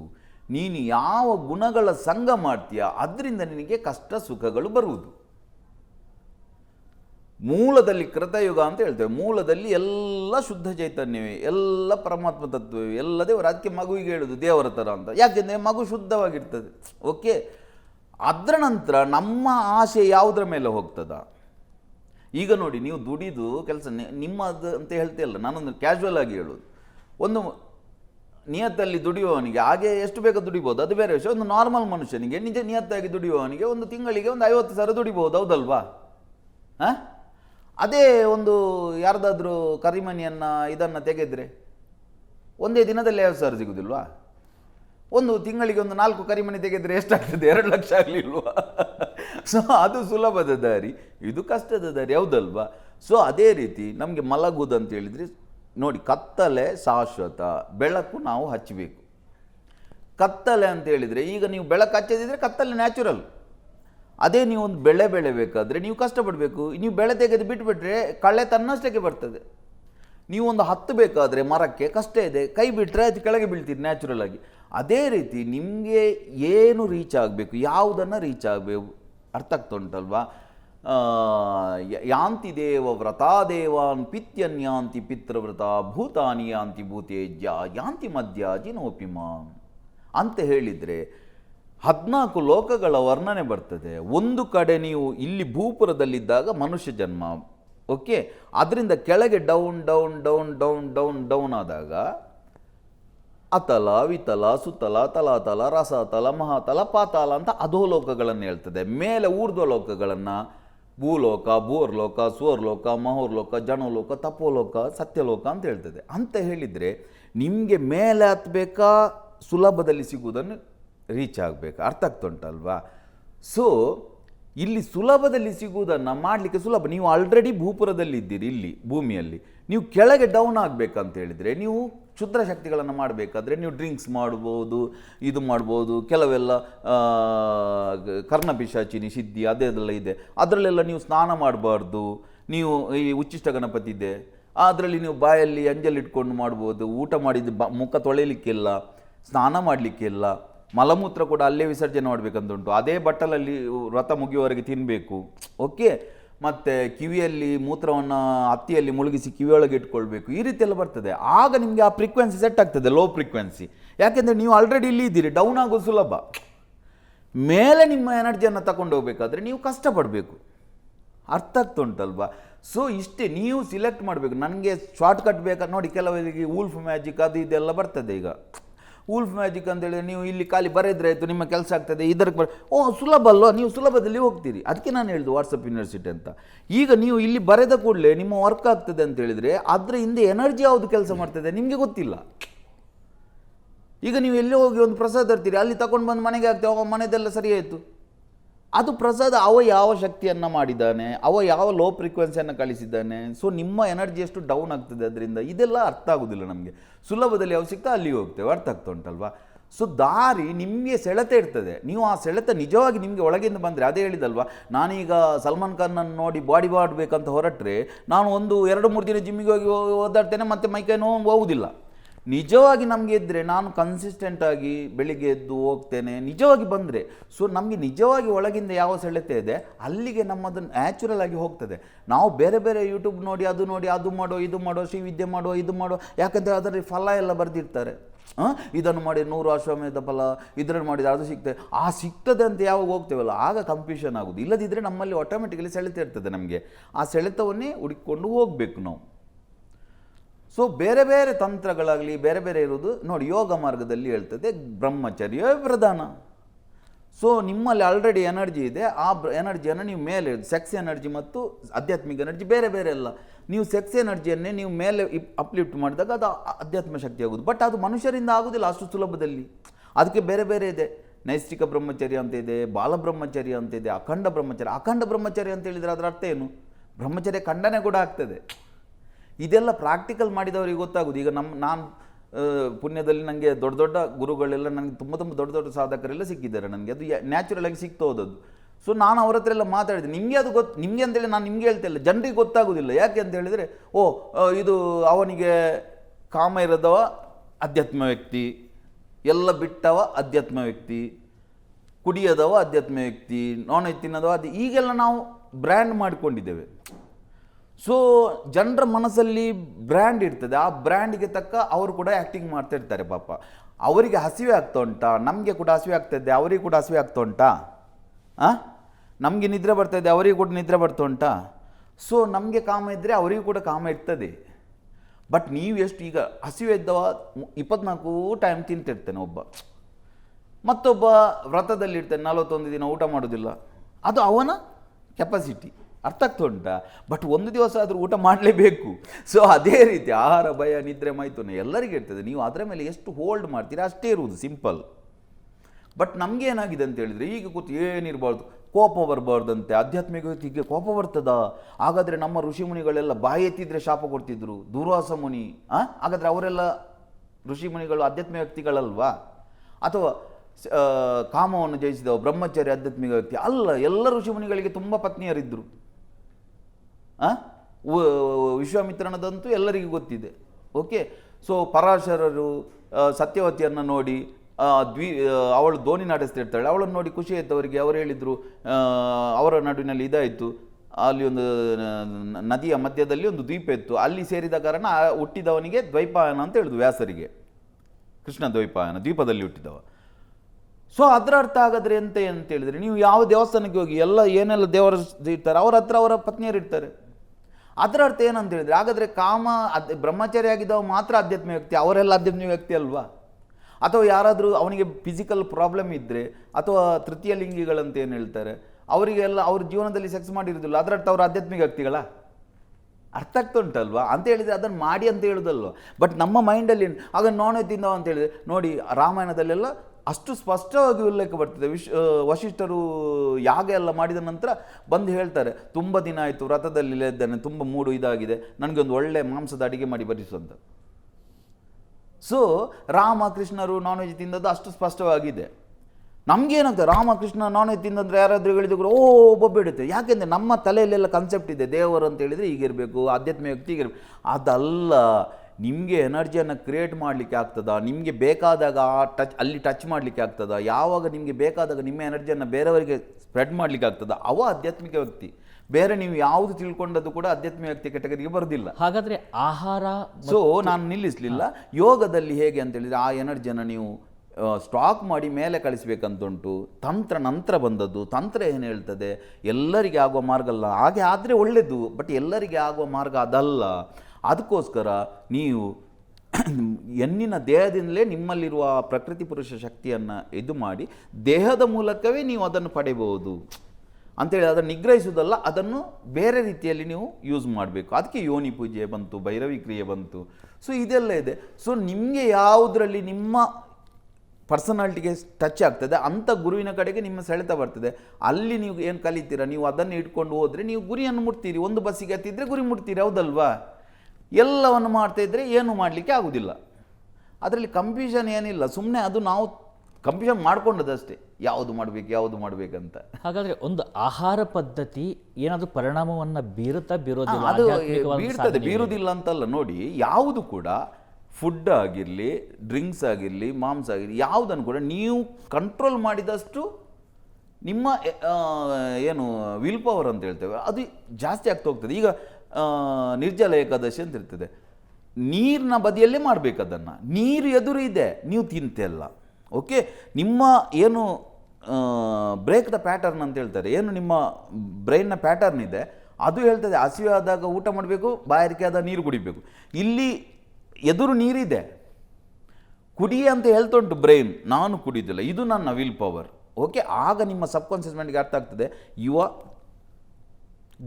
ಗಟ್ಟಿ ಇದ್ದಾನೆ. ಓಕೆ, ನೋಡಿ ಬೌದ್ಧ ಎಷ್ಟೋ ವರ್ಷ ತಪಸ್ಸು ಮಾಡಿದ, ಎಷ್ಟೋ ಜನರ ಮಾತು ಕೇಳಿದ, ಎಲ್ಲ ಎಲ್ಲ ಎಲ್ಲ ಎಲ್ಲ ಯಾರ್ಯಾರು ಹೇಳಿದ ಎಲ್ಲ ಮಾಡಿದ ರಿಚುವಲ್ಸನ್ನು, ಎಲ್ಲ ಮಾಡಿ ಮಾಡಿ ಅವನಿಗೆ ಗೊತ್ತಾಯಿತು ಇದರಿಂದ ಯಾವುದು ವರ್ಕ್ ಆಗೋದಿಲ್ಲ, ಇದು ಯಾವುದು. ಆಗ ಅವ ನದಿಯನ್ನು ದಾಟ್ತಾನೆ. ನದಿಯನ್ನು ದಾಟುವಾಗ ಒಂದು ಚಿಕ್ಕ ತೊರೆ ಅಂತೆ, ಅದನ್ನು ದಾಟುವಾಗ ಕೂಡ ಅವನಿಗೆ ದಾಟಲಿಕ್ಕೆ ಆಗೋದಿಲ್ಲ. ಆಗ ಅವನಿಗೆ ಅನಿಸ್ತದೆ ನನ್ನ ದೇಹ, ನಾನು ಇಷ್ಟು ಲಾಸ್ ಮಾಡಿಕೊಂಡು ನನ್ನ ದೇಹವನ್ನು ನಾನು ಹೇಗೆ ನಾನು ಈ ದೇಹದ ಮೂಲಕ ಅಧ್ಯಾತ್ಮ ಪಡೀಲಿಕ್ಕೆ ಸಾಧ್ಯ. ಸೊ ಒಂದು ಮರದ ಬುಡದಲ್ಲಿ ಪಾಯಸ ಕೊಡ್ತಾಳೆ ಒಬ್ಬಳು, ಅದನ್ನು ಕುಡಿತಾನೆ, ಮರದ ಬುಡದಲ್ಲಿ ಕೂತು ಹೇಳ್ತಾನಂತೆ. ಅಂತ ಹೇಳಿದರೆ ನಮ್ಮ ಥರ ಅಲ್ಲ, ನಾವೇನು ಹೇಳ್ತೇವೆ, ಓ ಇದು ಅದು ಉಪವಾಸ ಇದ್ದರೆ ಕಾಫಿ ಕುಡಿಬೋದು, ಮತ್ತು ಸಜ್ಜಿಗೆ ತಿನ್ಬೋದು, ಮತ್ತು ದೇವರೇನಾದರೂ ಹೇಳಿದಾರ ತಿನ್ನಬಾರ್ದಂತ, ದೇವರ ಪ್ರಸಾದ ತಿನ್ಬೋದು ಅಂತೇಳಿ ಅಪ್ಪದ ಪೂಜೆ ಮಾಡಿ 4 ಅಪ್ಪ ತಿಂತೇವೆ. ಸೊ ಈ ರೀತಿ ನಾವು ಏನು ಹೇಳ್ತೇವೆ, ಅದಕ್ಕೆ ನಾವು ಏನು ಹೊಂದಾಣಿಕೆ ಅಂತ ಹೇಳ್ತೇವಲ್ಲ, ಈ ರೀತಿ ಮಾಡಿದಾಗ ನಿಮ್ಮ ಸಬ್ಕಾನ್ಷಿಯಸ್ ಮೈಂಡ್ಗೆ ನಿಮಗಿಂತ ಮೊದಲು ಗೊತ್ತಾಗ್ತದೆ ಇವನು ಸ್ಟ್ರಾಂಗ್ ಇಲ್ಲ. ಸೊ ಅದು ನಿಮಗೆ ಮ್ಯಾನಿಫೆಸ್ಟೇಷನ್ ಮಾಡೋದಿಲ್ಲ. ಯಾವಾಗ ನೀವು ಬುದ್ಧ ಏನು ನಿಜವಾಗಿ ಕೂತಾವ, ನನಗೆ ಇವತ್ತು ಜ್ಞಾನೋದಯ ಆಗಬೇಕು ಅಥವಾ ನಾನು ಸಾಯಬೇಕು, ಅವ ಹೇಗೆ ಕೂತಾಗ ಅವನ ಮೈ ಮೇಲೆಲ್ಲ ಹರಿದಾಡಿದಾಗೆ ಆಗ್ಬೋದು, ಕಾಲು ನೋವು ಬಂದಿರ್ಬೋದು, ಕಾಲು ಎಳೆತ ಬಂದಿರ್ಬೋದು, ಬಟ್ ಅವ ಸ್ಟ್ರಾಂಗ್ ಆಗಿ ನಿಂತ.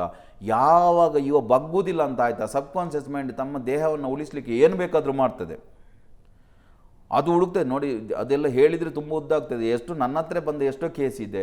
ಮೈಂಡ್ ಯಾವ ರೀತಿ ನೀವು ಕಾಮವನ್ನು ಸಪ್ರೆಸ್ ಮಾಡಿದಾಗ ಯಾವ ರೀತಿಯೆಲ್ಲ ಆಗ್ತದೆ. ಕೆಲವರಿಗೆ ಗಂಧರ್ವ ಬಂತಾನೆ, ಕೆಲವರಿಗೆ ಬೇರೆ ದೆವ್ವಭೂತಗಳು ಬಂದು ತಮ್ಮೊಟ್ಟಿಗೆ ಸೆಕ್ಸ್ ಮಾಡಿದಾಗ ನನ್ನ ಹತ್ರ ಎಷ್ಟೋ ಇದೆ, ನನ್ನ ಹತ್ರ ಬಂದ ಕೇಸೆ.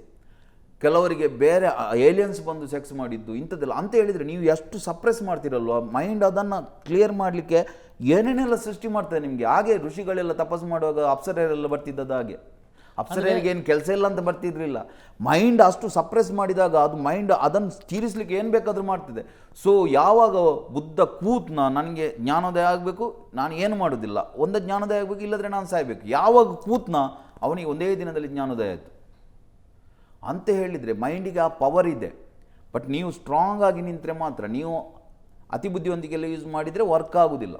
ಅಂದರೆ ಈಗ ತುಂಬ ಜನರು ನೀವು ಹೇಳಿದ ಹಾಗೆ ಈ ಧ್ಯಾನದಲ್ಲಿ ಆಗುವಂಥ ಅನುಭವಗಳಿರ್ತಾವಲ್ಲ, ಅದು ಕೇವಲ ಇಮ್ಯಾಜಿನೇಷನ್ನ, ರಿಯಾಲಿಟಿನ, ಅಥವಾ ಏನೋ ಒಂದು ಪರ್ಸೆಪ್ಷನ್ನ, ಎಲ್ಲೋ ಕೇಳಿರೋ ಕಥೆ ನಮ್ಮ ಮೈಂಡ್ ನಮಗೆ ನಂಬಿಸ್ತಾ ಇದೆಯಾ, ಈ ರೀತಿಯಾದಂಥ ಅನುಭವಗಳು ಕೂಡ ಆಗ್ತಾವಲ್ಲ, ಅದನ್ನು ಹೇಗೆ ಕ್ಲಾರಿಟಿ ಹೇಗೆ ಮಾಡ್ಕೊಳ್ಳೋದು, ಇಲ್ಲ ಇದು ನಿಜಕ್ಕೂ ಆಗಿರುವಂಥದ್ದು, ಇದು ಕೇವಲ ಇಮ್ಯಾಜಿನೇಷನ್ ಅಂತ ಹೇಳಿ. ಬ್ರಹ್ಮಸತ್ಯ ಜಗನ್ಮಿತ್ಯ ಅಂತ ಹೇಳಿದ್ದು ಅದನ್ನೇ. ಇದೆಲ್ಲ ಇಲ್ಯೂಷನ್ನೇ, ಯಾವುದು ಸಪ್ಪು ಸರಿ ಅಂತ ಇಲ್ಲ, ಇರುವುದು ಎನರ್ಜಿ ಮಾತ್ರ, ಎಲ್ಲ ಇಲ್ಯೂಷನ್ನೇ.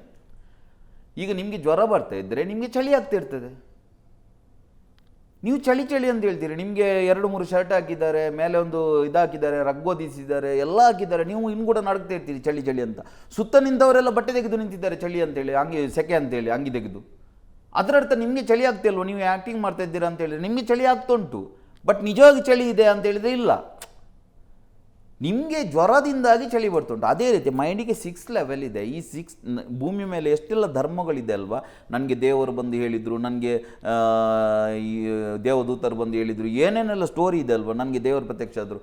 ಈಗ ನಮಗೆ ಕೂಡ ಸಾಧನೆ ಮಾಡುವಾಗ ಎಷ್ಟು ಅನುಭವ ಆಗ್ತಾ ಇದೆ, ನೀವು ಮಾಡಿದರೆ ಗೊತ್ತಾಗ್ತದೆ. ಈಗ ನಾನು ಹೇಳಿದರೆ ಏನೋ ಕತೆ ಬಿಡ್ತಾ ಇದ್ದೇನೆ, ಯಾರಾದರೂ ಕಮೆಂಟ್ ಮಾಡ್ತಾರೆ, ಅದಕ್ಕೆ ನಾನು ಯಾವುದನ್ನು ಅದನ್ನೆಲ್ಲ ಹೇಳಲಿಕ್ಕಾಗೋದು. ನೀವು ಸಾಧನೆ ಮಾಡಿ ನೀವು ನೋಡಬೇಕು, ಮಾಡುವಾಗ ನಿಮಗೆ ಎಷ್ಟು ಅನುಭವ ಆಗ್ತದೆ ಅಂತೇಳಿ.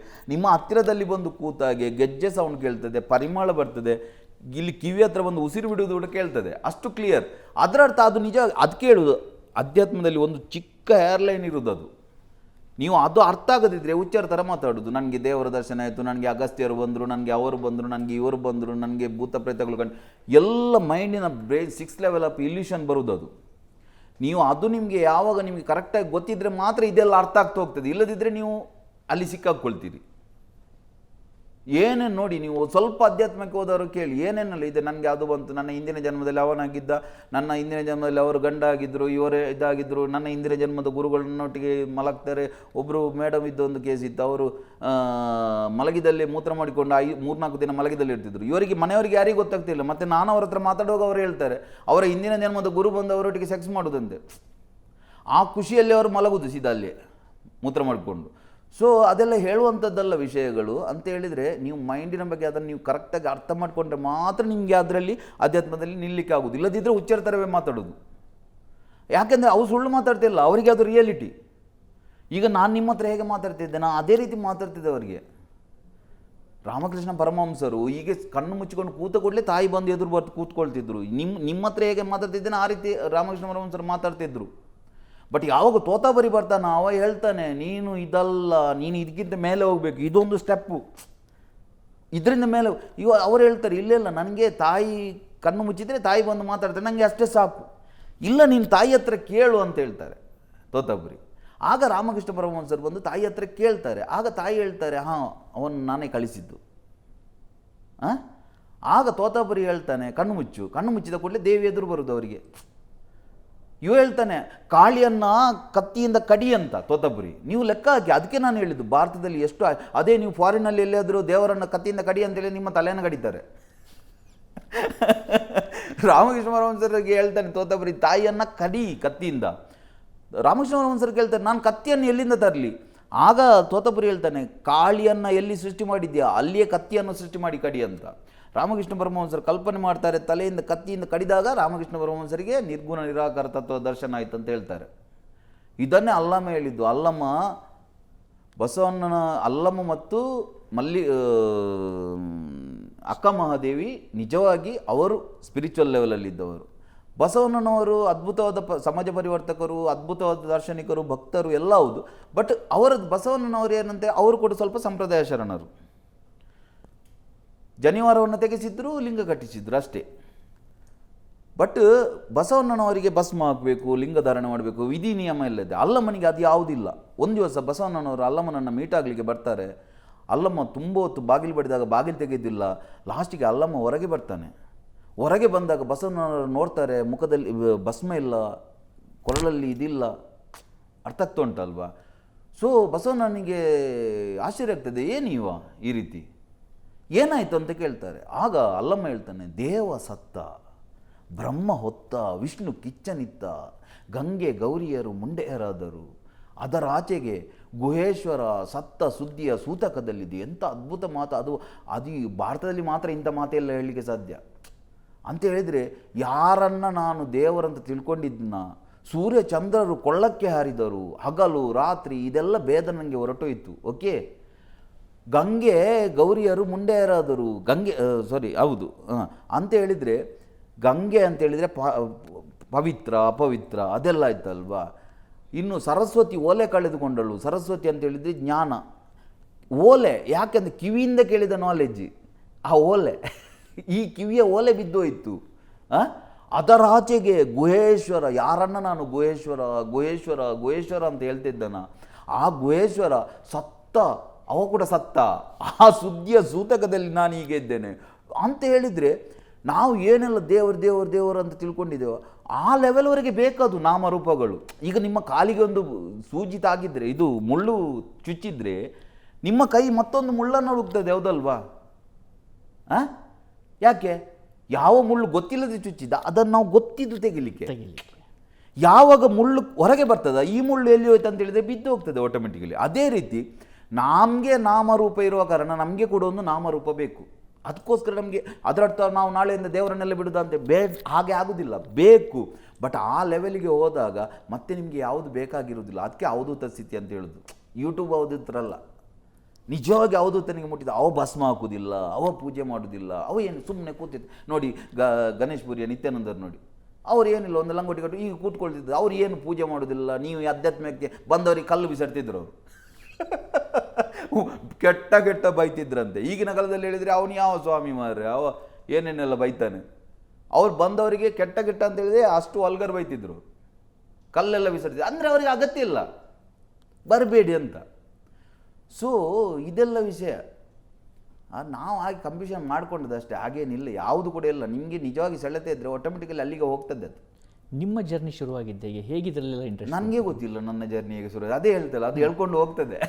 ಅದೇ ಹೇಗೆ ಅಂತ. ಬೇಸಿಕಲಿ ನಾನು ಹೋಟೆಲಿಯರ್, ನಾನು ಬಿಸ್ನೆಸ್ ಮಾಡ್ತಿದ್ದವ ಮೊದಲಿಂದ ಕೂಡ. ಬಟ್ ಹೋಟ್ಲಲ್ಲಿ ಬಿಸ್ನೆಸ್ ಮಾಡುವಾಗ ಏನಾಗ್ತಿತ್ತು ಅಂತ ಹೇಳಿದರೆ, ಹೋಟ್ಲ್ ಬಿಸ್ನೆಸ್ ಆಗುವಾಗ ಒಳ್ಳೆ ಈಗ ನನಗೆ ನಾಲೆಜ್ ಇಲ್ವಾ ಅಂತ ಕೇಳಿದರೆ ನನಗೆ ಜಾಸ್ತಿ ನಾಲೆಜ್ ಇದೆ ಅದರಲ್ಲಿ. ನಾನು ಬೇರೆಯವರ ನಮ್ಮ ರಿಲೇಟಿವ್ಸ್ ಇದ್ದ ಅಥವಾ ಬೇರೆಯವರದ್ದು ನಾನು ಹೋಟ್ಲನ್ನು ನಾನು ಸೆಟ್ ಮಾಡಲಿಕ್ಕೆ ಹೋದರೆ, ಎಷ್ಟು ದೊಡ್ಡ ಹೋಟ್ಲನ್ನಾದರೂ ನಾನು ಸೆಟ್ ಮಾಡ್ತೇನೆ, ಅಷ್ಟು ಒಳ್ಳೆ ಬಿಸ್ನೆಸ್ ತೆಗಿತೇನೆ. ನಾನು ಸ್ವಂತ ಮಾಡಲಿಕ್ಕೆ ಹೋಗುವಾಗ ಲಾಸ್ ಆಗೋದು ಯಾವಾಗಲೂ. ಬೇರೆಯವರದ್ದು ನಾನು ಮಾಡ್ತೇನೆ, ನನ್ನದು ಲಾಸ್ ಆಗೋದು. ಸೊ ಲಾಸ್ ಆಗ್ತಾ ಆಗ್ತಾ ಆಗ್ತಾ ತುಂಬ ಹಣ ಕಳ್ಕೊಂಡು ಹೋಯಿತು. ಸ್ವಲ್ಪ ಹಣ ಕಳ್ಕೊಳ್ಳೋದು, ಸ್ವಲ್ಪ ಬೇರೆಯವರದ್ದು ಮಾಡೋದು, ಮತ್ತು ಪುನಃ ನನ್ನದು ಮಾಡಲಿಕ್ಕೆ ಹೋಗೋದು, ಪುನಃ ಲಾಸ್ ಆಗೋದು. ಈಗ ನನಗೆ ಅದಕ್ಕೆಲ್ಲ ಆನ್ಸರ್ ಸಿಗ್ತಾ ಉಂಟು. ಯಾಕೆಂದರೆ ನಾನು ಅಲ್ಲಿ ಸೆಟ್ಲ್ ಆಗ್ತಾಯಿದ್ರೆ ಅಲ್ಲೇ ನಿಲ್ತಿದ್ದೆ, ನನ್ನ ಲೈಫ್ ಇದು ಗೋಲ್ ಇದು.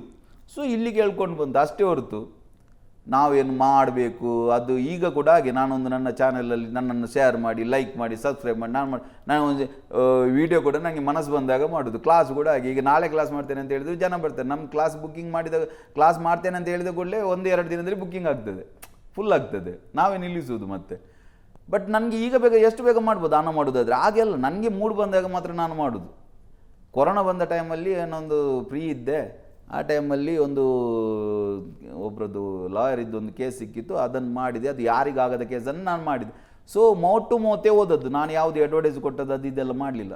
ಸೊ ಆಟೋಮೆಟಿಕಲಿ ಹೋಗ್ತಾ ಉಂಟು ಹಾಗೆ. ಈಗ ನಾಳೆ ನನಗೆ ಪುನಃ ಬೇಡ ಅಂತ ಅನಿಸಿ ಇದನ್ನೆಲ್ಲ ಬಿಡ್ತೇನೆ ನಾನು. ಅದರಲ್ಲಿ ಏನು ಇದು ಲೈನ್ ಅದು ಲೈನ್ ಅಂತೆಲ್ಲ ಈಗ ಬರ್ತಾ ಇದ್ದಾರೆ ಜನ, ಬರ್ತಾ ಇದ್ದಾರೆ, ನಾಳೆ ಬರೋದಿಲ್ಲ, ಟೆನ್ಷನ್ ಇಲ್ಲ ನನಗೆ.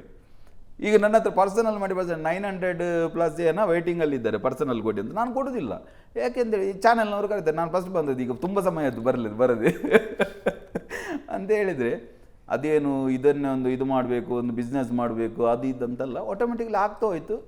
ಜನ ಇಷ್ಟಪಡ್ತಾ ಇದ್ದಾರೆ, ತುಂಬ ಜನ ಇಷ್ಟಪಡ್ತಾರೆ ನನ್ನನ್ನು, ಅದಕ್ಕೋಸ್ಕರ ಮಾಡ್ತಾ ಇದ್ದೇನೆ ಅಷ್ಟೇ. ನಾಳೆ ಇಷ್ಟಪಡೋದಿಲ್ಲ, ಹೋಗ್ತಾ ಇರ್ತೇನೆ ಬೇರೆ ಜಾಬಿಗೆ. ನಿಮ್ಮ ದಿನಚರಿ ಏನಾಗಿರುತ್ತೆ ಸಾಮಾನ್ಯವಾಗಿ? ದಿನಚರಿ ಅಂತ ಏನಿಲ್ಲ, ನಂದು ಮಧ್ಯಾಹ್ನದವರೆಗೆ ನನ್ನದೇ ಜಪ, ಧ್ಯಾನ, ಪೂಜೆ, ಪುನಸ್ಕಾರ ಆಗ್ತದೆ. ಅದರ ನಂತರ ಬೇರೆ ಎಲ್ಲ ಕೆಲಸ ಮಾಡುವಾಗ ನನಗೆ ಟೈಮ್ ಸಿಗೋದಿಲ್ಲ. ಅದಕ್ಕೆ ನಾನು ಯಾರಿಗೂ ಪರ್ಸನಲ್ ಕೊಡ್ತಾ ಇಲ್ಲ. ಒಮ್ಮೊಮ್ಮೆ ನಾನು ರಾತ್ರಿ ಕೂತ್ರೆ ಬೆಳಿಗ್ಗೆ ಆದದ್ದಿದ್ದೆ. ಸೊ ಡಿಪೆನ್ಸ್ ಅದು. ಹೆಚ್ಚು ಅಂತ ಹೇಳಿದರೆ 3 ಗಂಟೆ 4 ಗಂಟೆ ನಿದ್ರೆ ಆಗ್ತದೆ ನನಗೆ ಅಷ್ಟೇ ಇಡೀ ದಿನದಲ್ಲಿ. ಸೊ ಈಗ ನನಗೆ ಇನ್ನೊಂದು ಸರಿ ಅನಿಸ್ತಿದೆ, ನಾವು ಅವಾಗ ಹೇಳ್ತಾ ಇದ್ವಲ್ಲ, ಈ ಬ್ರಹ್ಮಾಂಡವನ್ನು ಹೊರಗಡೆ ನೋಡ್ತಾ ಹೋಗೋದಾದ್ರೆ, ಇವತ್ತು ನಾವು ಸೈನ್ಸ್ ನೋಡ್ತಾ ಇದ್ದೀವಿ, ಟೆಲಿಸ್ಕೋಪ್ ಬರುತ್ತೆ, ಈಗ ಹಬಲ್ ಟೆಲಿಸ್ಕೋಪ್ ಹೋಗ್ತಾ ಇದೆ, 100 ವರ್ಷಗಳು ಹೋಗ್ತಾ ಇದ್ದರೂ ಅದಕ್ಕೆ ಎಲ್ಲೂ ಎಂಡಿಲ್ಲ, ಸಿಗ್ತಾನೆ ಇರುತ್ತೆ, ಹೋಗ್ತಾನೆ ಇರುತ್ತೆ. ಅದೇ ಒಳಗಡೆ ಹೋಗ್ತಾ ಹೋದಾಗೆ ಅದನ್ನು ಈಸಿಯಾಗಿ ಕನೆಕ್ಟ್ ಮಾಡ್ಕೊಳ್ಬಹುದಾ ಅಂತ. ಅದೇ ಒಂದು ವಿ ಶೇಪ್ ಥರ. ವಿ ಶೇಪ್ ಅಂತಲ್ಲ, ಅದು ಆ್ಯಕ್ಚುಲಿ ಎಕ್ಸ್ಪ್ಯಾಂಡ್ ಆಗ್ತಾ ಇದೆ ಅದು ಬ್ರಹ್ಮಾಂಡ. ಸೈನ್ಸ್ ಕೂಡ ಹೇಳೋದು ಅದನ್ನೇ, ಒಂದು ಇದ್ದದ್ದು ಎಲ್ಲ ಆಯ್ತಂತ. ಒಂದು ಇದ್ದದ್ದು ಎಲ್ಲ ಆಯ್ತಂತ ಹೇಳಿದರೆ ನೀವು ಕೂಡ ಅದೇ ಅಲ್ವಾ, ನಾನು ಕೂಡ ಅದೇ ಅಲ್ವಾ, ಇದು ಕೂಡ ಅದೇ ಅಲ್ವಾ, ಒಂದೇ ಇದ್ದದ್ದಾದದ್ದಲ್ವಾ. ಸೊ ಎಲ್ಲದರೊಳಗೆ ಅದಿದೆ. ಬ್ರಹ್ಮಾಂಡ ಅಂತ ಹೇಳುವುದಕ್ಕೂ ನಿರತಿಶಯ ಬೃಹತ್ ಬ್ರಹ್ಮಣಂಚ ಬ್ರಹ್ಮ, ನಿರಂತರವಾಗಿ ಯಾವುದು ವಿಕಾಸ ಆಗ್ತದೆ ಅದು ಬ್ರಹ್ಮ ಅಂತ ಹೇಳ್ತದೆ. ಅದನ್ನೇ ನಾನು ಹೇಳಿದೆ, ಎಲ್ಲ ದೇವತೆಗಳಿಗೆ ಒಂದೊಂದು ಶಬ್ದ ಇದೆ ಅಂತ. ಗಣಪತಿ ಗೀಳಿಡ್ತಿದ್ದಾನೆ, ದೇವಿ ಸಮ್ಮಾನಿತ ನನಾದೋಚ್ಚೈ ಸಾಟ್ಟಹಾಸಂ ಮುಹುರ್ಮುಹು, ಮತ್ತೆ ಮತ್ತೆ ಆಕೆ ಬೊಬ್ಬೆ ಹೊಡೆತಿದ್ದಾಳಂತೆ ದೇವಿ. ಶಿವ ಆತ ರುದ್ರ, ಯಾಕೆಂದರೆ ಆತ ರೋದನೆ ಮಾಡ್ತಾ ಇದ್ದಾನೆ, ಅಳ್ತಾ ಇದ್ದಾನೆ. ವಿಷ್ಣು ಪಾಂಚಜನ್ಯವನ್ನು ಊದ್ತಾ ಇದ್ದಾನೆ. ಯಾವುದು ಪಾಂಚ? 5 ಅನ್ನು ಹುಟ್ಟುವ ಹಾಗೆ ಮಾಡುವುದು. ಈ 5 ಏನಿದೆ, ಭೂಮಿ, ಜಲ, ಅಗ್ನಿ, ವಾಯು, ಆ 5 ಹುಟ್ಟುವ ಹಾಗೆ ಮಾಡುವ ಶಬ್ದವನ್ನು ಆ ಪಾಂಚಜನ್ಯ ಹೊರಡಿಸ್ತದೆ.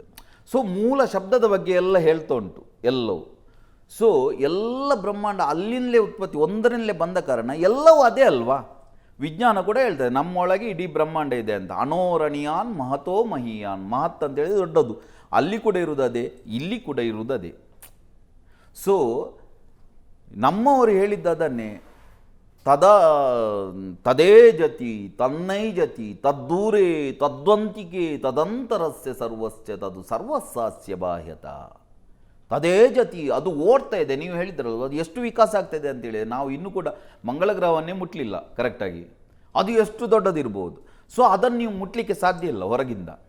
ತದೇ ಜತಿ, ಬಟ್ ತನ್ನೈ ಜತಿ ಅದು ಇಲ್ಲೇ ಇದೆ ಅಲ್ವಾ. ತದ್ದೂರೇ, ನೀವು ಅದರಿಂದ ಹೋದರೆ ಸಾಧ್ಯ ಉಂಟು ರೀಚ್ ಆಗಲಿಕ್ಕೆ. ತದ್ದೂರೇ ತದ್ವಂತಿಗೆ, ಅದರಷ್ಟು ಹತ್ತಿರ ಯಾವುದಿಲ್ಲ. ತದಂತರಸ್ಯ ಸರ್ವಸ್ಯ, ಅದು ಎಲ್ಲದರ ಒಳಗೆ ಇದೆ. ತದ್ದು ಸರ್ವಸಾಸ್ಯವಾಯತ, ಅದು ಎಲ್ಲದರ ಹೊರಗೆ ಇದೆ. ಅಂತರ್ಬಹಿಷ್ಯ ತತ್ಸರ್ವಂ ವ್ಯಾಪ್ಯ ನಾರಾಯಣ ಸ್ಥಿತ. ಒಳಗೆ ಹೊರಗೆ ಎಲ್ಲ ಕಡೆ ವ್ಯಾಪಿಸಿರುವುದು ಅದು. ಅಯಮಾತ್ಮ ಗುಡಾಕೇಶ ಸರ್ವಭೂತಾಶಯ ಸ್ಥಿತ. ಎಲ್ಲ ಜೀವಿಗಳ ಒಳಗೆ, ಎಲ್ಲ ಭೂತಗಳು, ಎಲ್ಲ ಮ್ಯಾಟರ್ನ ಒಳಗೆ ಇರುವುದು ನಾನು. ಗುಡಾಕೇಶ ಅಂತ ಹೇಳಿದ್ರೆ ಮಲಗದವನೇ. ಯಾಕೆ ಮಲಗದವನೇ ಅಂತ ಹೇಳಿದರೆ ಯಾರು ಚೈತನ್ಯವಾಗಿರ್ತಾನೆ, ಎಚ್ಚರವಾಗಿರ್ತಾನೆ ಅವನಿಗೆ ಹೇಳುವುದು. ಸರ್ವಭೂತಾಶಯ ಸ್ಥಿತ ಅಯಮಾತ್ಮ ಬ್ರಹ್ಮ. ಯಾವುದನ್ನು ನೀವು ಬ್ರಹ್ಮ ಅಂತ ಹೇಳ್ತಿದ್ದೀರ, ಯೂನಿವರ್ಸ್ ಅಂತ, ಅದು ನಾನು. ಸೋಹಂ, ಅದು ನಾನೇ. ಈಶಾವಾಸ್ಯಂ ಇದಂ ಸರ್ವಂ ಯತ್ಕಿಂಚಿತ್ ಜಗತ್ಯಾಂ ಜಗತ್. ತತ್ವಮಸಿ, ಅದು ನೀನೇ ಆಗಿದ್ದಿ. ಅಯಮಾತ್ಮ ಬ್ರಹ್ಮ, ಅಹಂ ಬ್ರಹ್ಮಾಸ್ಮಿ, ಶಿವೋಹಂ, ಇದೆಲ್ಲ ಹೇಳಿದ್ದು ಅದನ್ನೇ. ಹೊರಗೆ ನೀವು ಹುಡುಕ್ತಾ ಹೋದರೆ ಆಗೋದಿಲ್ಲ, ಇಲ್ಲಿ ಹುಡುಕ್ಬೇಕಂತ ಋಷಿ ಮುನಿಗಳು ಇಲ್ಲಿ ಹುಡುಕಿದ್ದು, ಅಲ್ಲಿ ಆನ್ಸರ್ ಇಲ್ಲಿ ಬಂತು. ಯತ್ಪಿಂಡೇ ತತ್ ಬ್ರಹ್ಮಾಂಡೇ. ಹೇಗೆ ಬ್ರಹ್ಮಾಂಡ ಇದೆಯಾ ಹಾಗೆ ನಮ್ಮ ಒಳಗೆ ಕೂಡ ಇದೆ. ಇದನ್ನು ವಿಜ್ಞಾನ ಕೂಡ ಒಪ್ಪಿಕೊಳ್ತದೆ. ಸೊ ಇಷ್ಟೇ ಸಿಂಪಲ್. ನಾವು ಅದನ್ನು ಧರ್ಮದೊಟ್ಟಿಗೆ ಕನೆಕ್ಟ್ ಮಾಡಿರುವ ಕಾರಣ ಏನು ಹಿಂದೂ ಧರ್ಮದ ಬಗ್ಗೆ ಹೇಳ್ತಿದ್ದೇನೆ ಹಾಗೆಲ್ಲ ಎಲ್ಲ ಇಲ್ಲಿಯ ಮೂಲ ನಮ್ಮ ಭಾರತದ ಸಿದ್ಧಾಂತ ಹುಟ್ಟಿದ್ದೇ ಅದರಿಂದ. ಸೊ ಹೊರಗೆ ನೀವು ಹುಡುಕಿ ಅದನ್ನು ಆನ್ಸರ್ ಕಂಡುಹುಡುಕಲಿಕ್ಕೆ ಆಗೋದಿಲ್ಲ. ಇಲ್ಲಿ ಒಳಗೆ ಹೋದರೆ ನಿಮಗೆ ಆನ್ಸರ್ ಸಿಗ್ತಾ ಹೋಗ್ತದೆ. ಅದಕ್ಕೆ ಅಷ್ಟು ಅಗತ್ಯವಾಗಿ ಅಷ್ಟು ಏನು ಬ್ರಹ್ಮಾಂಡ ಇದೆ, ಹೊರಗೆ ಇದೆ, ಅದನ್ನು ಯಥೋವಾಚೋ ನಿವರ್ತಂತೆ ಅಪ್ರಾಪ್ಯ ಮನಸಃ ಸಹ ಅಂತ ಹೇಳ್ತದೆ. ಎಲ್ಲಿ ಮನಸ್ಸು ಕೂಡ ಶಬ್ದದೊಟ್ಟಿಗೆ ವಾಪಸ್ ಬರ್ತದೆ, ಅದನ್ನು ಶಬ್ದದಿಂದ ವರ್ಣಿಸಲಿಕ್ಕೆ ಆಗೋದಿಲ್ಲ. ಯಾಕೆಂತೇಳಿದರೆ ಅದು ಮುಟ್ಲಿಕ್ಕೆ ಸಾಧ್ಯ ಇಲ್ಲ ಅದನ್ನು. ಸೊ ಎಷ್ಟು ನಿಮ್ಮ ಅನುಭವ ಇದೆ ಅದೇ ನಿಮ್ಮ ಅನುಭವ, ಅಷ್ಟೇ ನಿಮಗೆ. ನೀವು ಎಷ್ಟು ಇಳಿತೀರಾ ಅಷ್ಟು ನಿಮಗೆ ಟಚ್, ಅದೇ ನಿಮ್ಮ ರಿಯಾಲಿಟಿ. ಅಷ್ಟೇ ಸಿಂಪಲ್. ನೀವು ಎಲ್ಲದಕ್ಕೆ ಆನ್ಸರ್ ಹುಡುಕ್ಲಿಕ್ಕೆ ಹೋಗಬಾರ್ದು, ಎಲ್ಲದಕ್ಕೆ ಆನ್ಸರ್ ಸಿಗೋದಿಲ್ಲ ಅಂತ. ಈಗ ಒಂದು ಸರಿ ಅನಿಸ್ತಾ ಇರುತ್ತೆ, ಅಂದರೆ ಆ ಬ್ರಹ್ಮಾಂಡಕ್ಕೆ ಹೋಲಿಸಿದಾಗ ಒಂದು ಅಣುವಿಗಿಂತ ಅಣುವಾಗಿರುವಂಥವ್ರು ನಾವು ಆ ಸೈಜ್ ನೋಡ್ತಾ ಹೋಗೋದಾದರೆ ನಾವು ಮಾಡುವಂಥ ಕರ್ಮಗಳಿರ್ಬೋದು ಅಥವಾ ನಮ್ಮ ಒಂದು ಎನರ್ಜಿಗಳಿರ್ಬೋದು, ನಮ್ಮ ಪ್ರಾಕ್ಟೀಸ್ಗಳಿರ್ಬೋದು, does it matter so much ಅಂತೇಳಿ? ಯಾಕಂದ್ರೆ ನಾವು ಅಷ್ಟು ಮಹತ್ವವನ್ನು ಪಡೆದುಕೊಂಡಿದ್ದೀವ. ಯಾರಿಗೆ? ನೀವು 5.5 ಫೀಟ್ ದೇಹದೊಟ್ಟಿಗೆ ನಿಮ್ಮನ್ನು ನೀವು ಕನೆಕ್ಟ್ ಮಾಡಿದಾಗ ನೀವು ನಥಿಂಗ್. ನೀವು ಆ ಯೂನಿವರ್ಸಿನೊಟ್ಟಿಗೆ ಕನೆಕ್ಟ್ ಆದಾಗ ಅದು ಮತ್ತು ನೀವು ಎವ್ರಿಥಿಂಗ್. ಒಂದು ಸಮುದ್ರದಿಂದ ಒಂದು ಬಿಸ್ಲರಿ ಬಾಟ್ಲಲ್ಲಿ ನೀರು ತುಂಬಿಸಿ ನೀವು ಇಟ್ಕೊಂಡ್ರೆ ಹೀಗೆ ಬಿಸ್ಲರಿ ಬಾಟ್ಲಿನ ಒಳಗೆ ಇರುವುದು ಸಮುದ್ರವೇ ಅಲ್ವಾ? ಬಟ್ ಇದೇ ಸಮುದ್ರ ಅಂತ ಕೇಳಿದರೆ ನಥಿಂಗ್. ಯಾವಾಗ ನೀವು ಅದರ ಡಕ್ಕನ್ನು ತೆಗೆದು ಸಮುದ್ರಕ್ಕೆ ಒಯ್ತೀರಾ ಆ ಸಮುದ್ರ ಮತ್ತು ಅದು ಒಂದೇ. ಅದ್ಭುತವಾದಂಥ ಮಾತು ಅನಿಸುತ್ತೆ ಅಲ್ವಾ? ಅಲ್ಲೇ ಬೇರೆ ಬೇರೆ ಕಾಣ್ತದೆ, ಅಲ್ಲೇ ಸಮುದ್ರವ ಅಲ್ಲ, ಅಡಿಯಲ್ಲಿರುವುದು ಬೇಸ್ ಒಂದೇ. ಸೊ ಎಲ್ಲ ಒಂದೇ, ಎಲ್ಲ ಆತ್ಮಗಳು ಸೇರಿದಕ್ಕೆ ಪರಮಾತ್ಮ ಅಂತ ಹೇಳೋದು. ನಾವು ತಿಳ್ಕೊಂಡಿದ್ದೆ ಪರಮಾತ್ಮ ಅಂತ ಹೇಳಿದರೆ ಬೇರೆ, ಆತ್ಮ ಅಂತ ಹೇಳಿದರೆ ಬೇರೆ, ಯೂನಿವರ್ಸ್ ಯಾವುದು, ನಾವು ಯಾವುದು, ಅಗತ್ಯ ಇಲ್ಲ. ನಾವು ಏನಾಗಿದ್ದೇವೋ ಅಷ್ಟೇ ಸ್ಟೋರಿ. ನಮಗೆ ನಮ್ಮವರೊಟ್ಟಿಗೆ ಹೇಗೆ ನಮ್ಮ ಎನರ್ಜಿಯನ್ನು ನಮಗೆ ಎಕ್ಸ್ಪ್ಯಾಂಡ್ ಮಾಡಲಿಕ್ಕೆ ಆಗ್ತದಾ? ಒಂದು ದೀಪ ಒರಿಸಿದರೆ ಇಡೀ ಬ್ರಹ್ಮಾಂಡದ ಕತ್ತಲೆ ಅದಕ್ಕೆ ತೆಗಿಲಿಕ್ಕೆ ಆಗ್ತದಾ? ಬಟ್ ಸುತ್ತಮುತ್ತ ಬೆಳಕಾಗ್ತದೆ, ಅಷ್ಟೇ ಸಿಂಪಲ್. ಸೊ ಅಷ್ಟೆಲ್ಲ ಇರ್ಬೋದು. ಕೆಲವರೆಲ್ಲ ನಂಗೆ ಹೇಳ್ತಾರೆ, ಸರ್ ನೀವೆಲ್ಲ ಲೋಕಕ್ಕೆ ಕಲ್ಯಾಣ ಮಾಡಲಿಕ್ಕೆ ಬಂದಿದ್ದೀರಿ, ಹಾಗೇನಿಲ್ಲ ಸ್ಟೋರಿ. ಯಾರು ಕಲ್ಯಾಣ ಮಾಡಲಿಕ್ಕೆ ಆಗೋದಿಲ್ಲ. ಅವರವರು ಮಾಡಿದರೆ ಅವರವ್ರಿಗೆ ಹೆಲ್ಪ್ ಆಗ್ತದೆ ಅಷ್ಟೇ. ಮಾಡದಿದ್ದವರೆಲ್ಲ ಖುಷಿಯಾಗಿಲ್ವ ಅಂತೇಳಿದರೆ ಓಕೆ, ಖುಷಿಯಾಗಿದ್ದರೆ ಓಕೆ, ನಿಮಗೆ ಬೇಕಾದರೆ ಮಾಡಿ ಅಂತ ಅಷ್ಟೇ ಸಿಂಪಲ್. ಯಾವಾಗ ನಾವು ಅದರೊಟ್ಟಿಗೆ ಕನೆಕ್ಟ್ ಆಗ್ತೇವಾ, ವೈಬ್ರೇಷನಿಂದ ಎನರ್ಜಿಯಿಂದ ಫಿಸಿಕಲ್ ಮ್ಯಾಟರ್. ಯಾವಾಗ ನಿಮ್ಮಿಂದ ವೈಬ್ರೇಷನ್ ಹೋಗ್ತದ ಯೂನಿವರ್ಸಿಗೆ, ಯೂನಿವರ್ಸಲ್ಲಿ ಖಾಲಿ 4% ಮಾತ್ರ ಮ್ಯಾನಿಫೆಸ್ಟೇಷನ್ ಆದದ್ದು, 96% ಬ್ಲ್ಯಾಂಕ್ ಇದೆ. 93% 73 ಡಾರ್ಕ್ ಎನರ್ಜಿ, 23 ಡಾರ್ಕ್ ಮ್ಯಾಟರ್. ಅದಕ್ಕೆ ಆ ಎನರ್ಜಿಗೆ ಶಕ್ತಿ ಅಂತ ಹೇಳೋದು. ಶಕ್ತಿ ಯಾವತ್ತೂ ಕೂಡ ಶಿವನ ಎದೆ ಮೇಲೆ ಕಾಲಿಟ್ಟು ನಿಲ್ಲೋದು, ಮಹಾಕಾಲ ಮತ್ತು ಮಹಾಕಾಲಿ ಅಂತ ಹೇಳಿದರೆ ಅದೇ. ಇದೆಲ್ಲ ಸಿಂಬಾಲಿಕ್ ಆಗಿ ಹೇಳಿದ್ದ ಆ ವಿಷಯಗಳನ್ನು. ಸೊ 4% ಮ್ಯಾನಿಫೆಸ್ಟೇಷನ್ ಆದದ್ದು, 96% ಅನ್ನೋನ್ ಇನ್ನೂ ಕೂಡ ಮ್ಯಾನಿಫೆಸ್ಟೇಷನ್ ಆಗಲಿಲ್ಲ. ಸೊ ಇಲ್ಲಿಂದ ನೀವು ವೈಬ್ರೇಷನ್ ಕಳಿಸಿದರೆ ವೈಬ್ರೇಷನಿಂದ ಎನರ್ಜಿಯಿಂದ ಫಿಸಿಕಲ್ ಮ್ಯಾಟ್ರ್ ಆಗ್ತದೆ. ನಿಮ್ಮ ಜೀವನದಲ್ಲಿ ನೀವು ಏನು ಬೇಕಂತ ನಿಮಗೆ ಕ್ಲಾರಿಟಿ ಇದ್ದರೆ, ನೀವು ಇಲ್ಲಿಂದ ಕರೆಕ್ಟ್ ವೈಬ್ರೇಷನ್ ಕಳಿಸಿದರೆ, ಅದರ ಬದಲು ನೀವು ನನಗೆ ಶನಿ ದೋಷ ಬಂದಿದೆ, ಅದು ಸರಿಯಾ ತಪ್ಪಾ ಅಂತ ಕೇಳಿದರೆ ಎಲ್ಲ ಸರಿಯೇ. ಬಟ್ ನಿಮಗೆ ಬೇಕಾ? ನಿಮ್ಮ ಮನಸ್ಸು ಸಬ್ಕಾನ್ಷಿಯಸ್ ಮೈಂಡ್ ಒಪ್ಪಿಕೊಂಡ್ರೆ ನನಗೆ ಶನಿ ದೋಷ ಬಂದಿದೆ ಅಂತ ಹೇಳಿದರೆ, ಶನಿ ದೋಷದಲ್ಲಿ ಏನೆಲ್ಲ ಆಗಬೇಕು ಅದೆಲ್ಲ ನಿಮ್ಮ ಜೀವನದಲ್ಲಿ ನಡೀತದೆ. ಯಾಕೆಂದರೆ ನಿಮ್ಮ ಸಬ್ಕಾನ್ಷಿಯಸ್ ಮೈಂಡ್ಗೆ ಸತ್ಯ, ಸುಳ್ಳು, ಇಮ್ಯಾಜಿನೇಷನ್, ರಿಯಾಲಿಟಿ ಯಾವುದು ಗೊತ್ತಿಲ್ಲ. ಅದು ನೀವು ಯೋಚನೆ ಮಾಡ್ತೀರಾ ಅದನ್ನು ಸತ್ಯ ಅಂತ ತಿಳ್ಕೊಳ್ತದೆ. ಈಗ ನೀವು ಒಂದು ಮೂವಿ ನೋಡ್ತಾ ಇದ್ದೀರಿ, ಅದರಲ್ಲಿ ಅಳುವ ಸೀನ್ ಬರ್ತದೆ, ಯಾರೋ ಸಾಯುವ ಸೀನ್ ಬರ್ತದೆ. ನಿಮಗೆ ಗೊತ್ತಿಲ್ವಾ ಆ ಹೀರೋ ಹೀರೋಯಿನ್ ಸತ್ತಿಲ್ಲ ಅಂತ? ಬಟ್ ನಿಮ್ಮ ಕಾನ್ಷಿಯಸ್ಲಿ ಗೊತ್ತಿರೋದು, ಸಬ್ಕಾನ್ಷಿಯಸ್ ಮೈಂಡಿಗೆ ಗೊತ್ತಿಲ್ಲ, ಅದು ಅಳ್ತದೆ. ಒಂದು ದೆವ್ವದ ಪಿಕ್ಚರ್ ನೋಡಿ, ನಿಮ್ಗೆ ಗೊತ್ತಿಲ್ಲ ಅದು ದೆವ್ವಲ್ಲ ಅಂತ, ನಿಮಗೆ ಭಯ ಆಗ್ತದೆ. ಯಾಕೆ ಸಬ್ಕಾನ್ಷಿಯಸ್ ಮೈಂಡ್ ಯಾವುದನ್ನು ನೋಡ್ತಾ ಅದನ್ನು ಸತ್ಯ ಅಂತ ತಿಳ್ಕೊಳ್ತದೆ. ಅದಕ್ಕೆ ಭೂತಕಾಲ ಭವಿಷ್ಯಕಾಲ ಇಲ್ಲ, ಅದು ವರ್ತಮಾನದಲ್ಲಿ ಇರುವಂಥದ್ದು. ನೀವು ಜೀವನದಲ್ಲಿ ಯಾವುದೋ ಹಿಂದೆ ನಡೆದ ಘಟನೆಯನ್ನು ನೆನೆಸಿದ ಕೂಡಲೇ ನಿಮಗೆ ಅಳು ಬರ್ತದೆ. ಯಾಕೆ ಅಂತ ಹೇಳಿದರೆ ಆ ಘಟನೆ ನೆನಪಿಗೆ ಬಂದ ಕೂಡಲೇ ಸಬ್ಕಾನ್ಷಿಯಸ್ ಮೈಂಡ್ ತಿಳ್ಕೊಳ್ತದೆ ಇವನಿಗೆ ಈಗ ಆ ಘಟನೆ ಬರ್ತಾ ಉಂಟು. ಇದನ್ನು ಕಾಮಧೇನು, ಕಲ್ಪವೃಕ್ಷ, ಚಿಂತಾಮಣಿ ಅಂತ ಹೇಳಿದ್ದು ಇದನ್ನು. ನೀವು ಆಗ ಕೇಳಿದ್ದೀರಿ ಸ್ವರ್ಗ ಅಂದರೆ ಏನಂತ. ಸ್ವರ್ಗ ಅಂತ ಹೇಳಿದರೆ ಏನಂತ ಹೇಳಿದರೆ ನೀವು ಖುಷಿಯಲ್ಲಿ ಇವತ್ತು ದಿನದಲ್ಲಿ ತುಂಬ ಖುಷಿಯಾಗಿದ್ದರೆ, ತುಂಬ ಎಂಜಾಯ್ ಮಾಡಿ ಮಲಗಿದರೆ ನಿಮಗೆ ಯಾವ ಕನಸು ಬೀಳ್ತದೆ? ನೀವು ಒಂದು ಪಾರ್ಟಿ ಮಾಡೋದು, ತಿನ್ನುವುದು, ಖುಷಿಯಾಗಿರುವುದು, ಎಂಜಾಯ್ ಮಾಡೋದು, ಅದೇ ಕನಸು ಬೀಳ್ತದಲ್ವಾ? ಅದೇ ನೀವು ತುಂಬ ಸಾಲದಲ್ಲಿದ್ದರೆ, ನೀವು ಭಯದಲ್ಲಿದ್ದರೆ, ನಿಮ್ಮ ಹೆದರಿಕೆಯಲ್ಲಿದ್ದರೆ, ನೋವಿನಲ್ಲಿದ್ದು ಮಲಗಿದ್ದರೆ ಅಲ್ಲಿ ಕನಸಲ್ಲಿ ಯಾರೋ ಬಂದು ಚಾಕು ಹಾಕುವುದು, ಯಾರೋ ಬಂದು ಕುತ್ತಿಗೆ ಇಡುವುದು, ಇಂಥ ಕನಸು ಬೀಳ್ತದಲ್ವಾ? ಹೌದಲ್ವಾ? ಸೊ ಇದು ಸ್ಟೇಟ್ ಆಫ್ ಮೈಂಡ್. ನಿಮಗೆ ಒಳ್ಳೆ ಕೆಲಸ ಮಾಡಿ ಪುಣ್ಯ ಮಾಡಿ ಖುಷಿಯಾಗಿದ್ದರೆ ನಿಮಗೆ ಸತ್ತ ನಂತರ ಕೂಡ ನಿಮ್ಮ ಸ್ಟೇಟ್ ಆಫ್ ಮೈಂಡ್ ಹಾಗೆ ಇರ್ತದೆ. ಆಗ ನಿಮಗೆ ಖುಷಿ, ಅಲ್ಲಿ ಸ್ವರ್ಗದಲ್ಲಿ ಒಳ್ಳೆ ತಿನ್ನೋದು, ಕುಡಿಯೋದು, ಆರಾಮ, ಜಾಲಿ. ಹೌದಲ್ವಾ? ಅದೇ ನೀವು ಪಾಪ ಮಾಡಿದೆ ಅಂತ ಹೇಳಿದರೆ ನಿಮ್ಮ ಒಳಗೆ ಗೊತ್ತಿರ್ತದೆ ಪಾಪ ಅಂತ ಹೇಳಿದ್ರೆ ತಪ್ಪು ಅಂತ. ಆ ತಪ್ಪು ಮಾಡಿದರೆ ನೀವು ಸತ್ತ ಕೂಡ ನಿಮ್ಮ ಸ್ಟೇಟ್ ಆಫ್ ಮೈಂಡಲ್ಲಿ ಯಾರಾದರೂ ಎಣ್ಣೆಯಲ್ಲಿ ಹಾಕಿ ಫ್ರೈ ಮಾಡೋದು, ನಿಮ್ಮನ್ನು ಚುಚ್ಚುವುದು, ನೋವು, ಇದು ನರಕ. ಈ ಸ್ವರ್ಗ ನರಕದ ಕನ್ಸೆಪ್ಟ್ ಅಂತ ಹೇಳಿದರೆ ಅದು ಮೈಂಡ್, ಸ್ಟೇಟ್ ಆಫ್ ಮೈಂಡ್ ಅದು. ಅದರ ನಂತರ 3ನೇ ಸ್ಟೇಟಿಗೆ ಹೋಗ್ತಾರಲ್ವಾ, ಆ 3ನೇ ಸ್ಟೇಟಲ್ಲಿ ಏನು ಗೊತ್ತಿರೋದಿಲ್ಲ, ಆಗೆಲ್ಲ ವರ್ಣನೆ ಬರ್ತದೆ. ಆತ್ಮ ಬಂದು ತಾಯಿಯ ಗರ್ಭವನ್ನು ಸೇರ್ತದೆ ಚಂದ್ರನ ಬೆಳಕಿನ ಮೂಲಕ, ಹೀಗೆಲ್ಲ ಬರ್ತದೆ. ಬಟ್ ಈ ವಿಷಯ ಏನಪ್ಪ ಅಂತ ಹೇಳಿದರೆ ಸ್ವರ್ಗ ನರಕ ಇದೆಲ್ಲ ಸ್ಟೇಟ್ ಆಫ್ ಮೈಂಡ್. ಎಲ್ಲೋ ಒಂದು ವಸ್ತು ಇಲ್ಲ, ಎಲ್ಲೋ ಹೊರ್ತಿದ್ರೆ ಎಲ್ಲರ ಗ್ರಂಥಗಳಲ್ಲಿ ಒಂದೇ ವಿಷಯ ಬರಬೇಕಿತ್ತು. ಈಗ ಡೆತ್ ಆಫ್ಟರ್ ಏನು ನಿಯರ್ ಡೆತ್ ಎಕ್ಸ್ಪೀರಿಯನ್ಸಸ್ ಅಂತ ಇದೆ, ನೀವು ಎಲ್ಲ ಸರ್ಚ್ ಮಾಡಿದರೆ ನೋಡ್ಬೋದು. ಫಾರಿನರ್ಸ್ ಎಲ್ಲ ನಿಯರ್ ಡೆತ್ ಎಕ್ಸ್ಪೀರಿಯನ್ಸ್, ಅಲ್ಲಿ ಅವರು ಸಾಯ್ತಾರೆ, ಅವರಿಗೆ ಸತ್ತಾಗಿ ಅನ್ನಿಸ್ತದೆ. ಆಗ ಜೀಸಸ್ ಬರ್ತಾರೆ, ಜೀಸಸ್ ಅಲ್ಲ ಏಂಜಲ್ಸ್ ಬರ್ತಾರೆ. ಏಂಜಲ್ಸ್ ಬಂದು ಅವರನ್ನು ಕರ್ಕೊಂಡು ಹೋಗ್ತಾರೆ ಜೀಸಸ್ನ ಹತ್ರ. ಸೊ ಅವರೆಲ್ಲ ಹೇಳ್ತಾರೆ ನಮ್ಮದು ಜೀಸಸ್ ಅಂತ ಕರ್ಕೊಂಡು ಹೋದ್ರು, ಜೀಸಸ್ ಹೇಳಿದರು ವಾಪಸ್ ಹೋಗಂತ, ನಾವು ಬಂದೆವು, ಈಗೆಲ್ಲ ಬರ್ತಾರೆ. ನಮ್ಮಲ್ಲಿ ಆದರೆ ಅಲ್ಲಿ ಯಮರಾಜ ಬರ್ತಾನೆ, ಯಮ ಕಿಂಕರರು ಬರ್ತಾರೆ, ಯಮರಾಜನ. ಸೊ ನಿಜವಾಗಿ ಯಮರಾಜ ಇರ್ತಿದ್ರೆ, ನಿಜವಾಗಿ ಏಂಜಲ್ಸ್ ಇರ್ತಿದ್ರೆ ಎಲ್ಲರಿಗೂ ಏಂಜಲ್ಸೇ ಬರಬೇಕಿತ್ತು ಕರ್ಕೊಂಡು ಹೋಗ್ಲಿಕ್ಕೆ, ಅಥವಾ ಯಮರಾಜ ಇರ್ತಿದ್ರೆ ಎಲ್ಲರಿಗೂ ಯಮರಾಜನೇ ಕರ್ಕೊಂಡು ಹೋಗ್ಬೇಕಿತ್ತು. ಹೌದಲ್ವಾ? ಇದೆಲ್ಲ ನಮ್ಮ ಮೈಂಡಿದ್ದು ಪ್ರೊಜೆಕ್ಟ್ ಆಗೋದು. ಸಬ್ಕಾನ್ಷಿಯಸ್ ಮೈಂಡ್ ನಮ್ಮ ಲ್ಯಾಂಗ್ವೇಜ್, ಪಿಕ್ಚರ್ ಲ್ಯಾಂಗ್ವೇಜ್. ನಾನೀಗ ಮಸಾಲೆ ದೋಸೆ ಅಂತ ಹೇಳಿದರೆ ನಿಮ್ಮ ಮೈಂಡಿಗೆ ಮಸಾಲೆ ದೋಸೆ ಬರ್ತದೆ ಚಿತ್ರ. ನಾನು ಮಂಗ ಅಂತ ಹೇಳಿದರೆ ನಿಮ್ಮ ಮೈಂಡಿಗೆ ಮಂಗನ ಪಿಕ್ಚರ್ ಬರ್ತದೆ. ಅದೇ ರೀತಿ ನಮ್ಮ ದೇಹ ಬಿಟ್ಟಾಗ ನಮಗೆ ಇದೆಲ್ಲ ನಾವು ಏನೆಲ್ಲ ನಮ್ಮ ಇಮ್ಯಾಜಿನೇಷನ್ ಇದೆ ಅದೆಲ್ಲ ಮ್ಯಾನಿಫೆಸ್ಟೇಷನ್ ಚಿತ್ರ ಅಂತ ನನಗೆ ಅನುಭವ ಆಗುತ್ತೆ. ನಮಗೆ ಕನಸಲ್ಲಿ ಯಾರು ಓಡಿಸ್ಕೊಂಡು ಬಂದರೆ ನಮಗೆ ರಿಯಲ್ ಅನುಭವ ಆಗೋದಿಲ್ವಾ? ಯಾರಾದರೂ ನಮ್ಮ ಕುತ್ತಿಗೆ ಹಿಡಿದ್ರೆ ರಿಯಲ್ ಅನುಭವ ಆಗೋದಿಲ್ವಾ ನೋವು? ಅದರರ್ಥ ನಮ್ಮ ಕುತ್ತಿಗೆ ಯಾರು ಹಿಡಿದಿರುವುದಿಲ್ಲ. ಬಟ್ ಆ ಇಮ್ಯಾಜಿನೇಷನ್, ಅದಕ್ಕೆ ಹೇಳೋದು ಕಲ್ಪವೃಕ್ಷ. ಯಾವುದನ್ನು ನಾವು ಕಲ್ಪನೆ ಮಾಡ್ತೇವೋ ಅದು ರಿಯಾಲಿಟಿ ನಮಗೆ ಸಿಗ್ತದೆ. ಯಾವುದನ್ನು ನಾವು ಚಿಂತನೆ ಮಾಡ್ತೇವೋ ಅದು ಚಿಂತಾಮಣಿ, ಅದು ಸಿಗ್ತದೆ. ಯಾವುದನ್ನು ಕಾಮನೆ ಬಯಸ್ತೇವೋ ಅದು ಕಾಮಧೇನು, ಅದು ಸಿಗ್ತದೆ.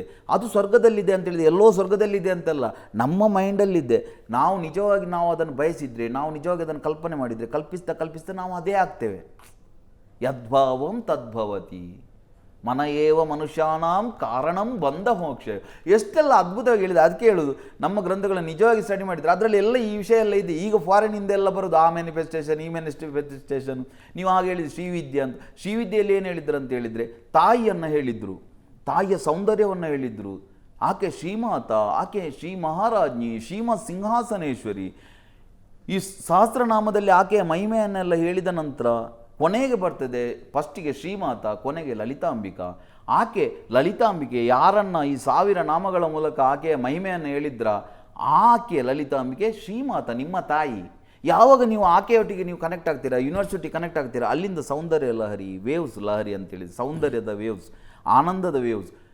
ಯಾವ ಅಬ್ಸರ್ವರ್ ಇಫೆಕ್ಟ್ ಅಂತ ಹೇಳ್ತಾರೆ. ನಾವು ಯಾವುದನ್ನು ಅಬ್ಸರ್ವ್ ಮಾಡ್ತೇವೋ ಆಗ ಅದು ಮ್ಯಾನಿಫೆಸ್ಟ್ ಆಗ್ತದೆ. ಸೊ ನಮ್ಮ ಸಬ್ಕಾನ್ಷಿಯಸ್ ಮೈಂಡಿಗೆ ನಾವು ತಾಯಿಯೊಟ್ಟಿಗೆ ಕನೆಕ್ಟ್ ಮಾಡಿ, ನನಗೆ ಆಕೆ, ನಾನು ಆಕೆಯ ಸಂತಾನ ಅಂತ ಹೇಳಿದರೆ ಆಕೆಯ ಸೌಂದರ್ಯ ಕೂಡ ನಿಮ್ಮ ಸೌಂದರ್ಯ ಅಲ್ವಾ, ಆಕೆಯ ಆನಂದ ನಿಮ್ಮ ಆನಂದ ಅಲ್ವಾ.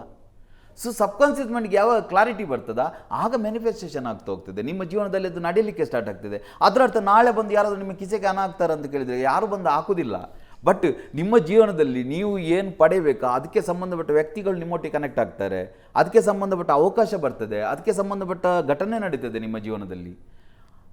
ನೀವು ನನಗೆ ಶನಿ ದೋಷ, ನನಗೆ ಇದಾಗ್ತುಂಟು, ನನಗೆ ಯಾರೋ ಮಾಟ ಮಾಡಿದ್ದಾರೆ, ಯಾರೋ ಮಂತ್ರ ಮಾಡಿದ್ದಾರೆ, ನಾವು ವಾಸ್ತು ಸರಿ ಇಲ್ಲ ಅಂತ ಹೇಳ್ತಾ ಇದ್ದರೆ ನಿಮ್ಮ ಜೀವನದಲ್ಲಿ ನೀವು ಏನೆಲ್ಲ ಕೆಟ್ಟದಾಗಲಿಕ್ಕೆ ಬೇಕು ಅದೆಲ್ಲ ನಡೀತು ಹೋಗ್ತದೆ. ಸೊ ಖಾಲಿ ಆಪ್ಷನ್ ಅದು. ಸಿಂಪಲ್ ಆಗಿ ಡೋರನ್ನು ಯಾರಿಗೆ ಓಪನ್ ಮಾಡಬೇಕು, ಯಾರಿಗೆ ಕ್ಲೋಸ್ ಮಾಡಬೇಕು.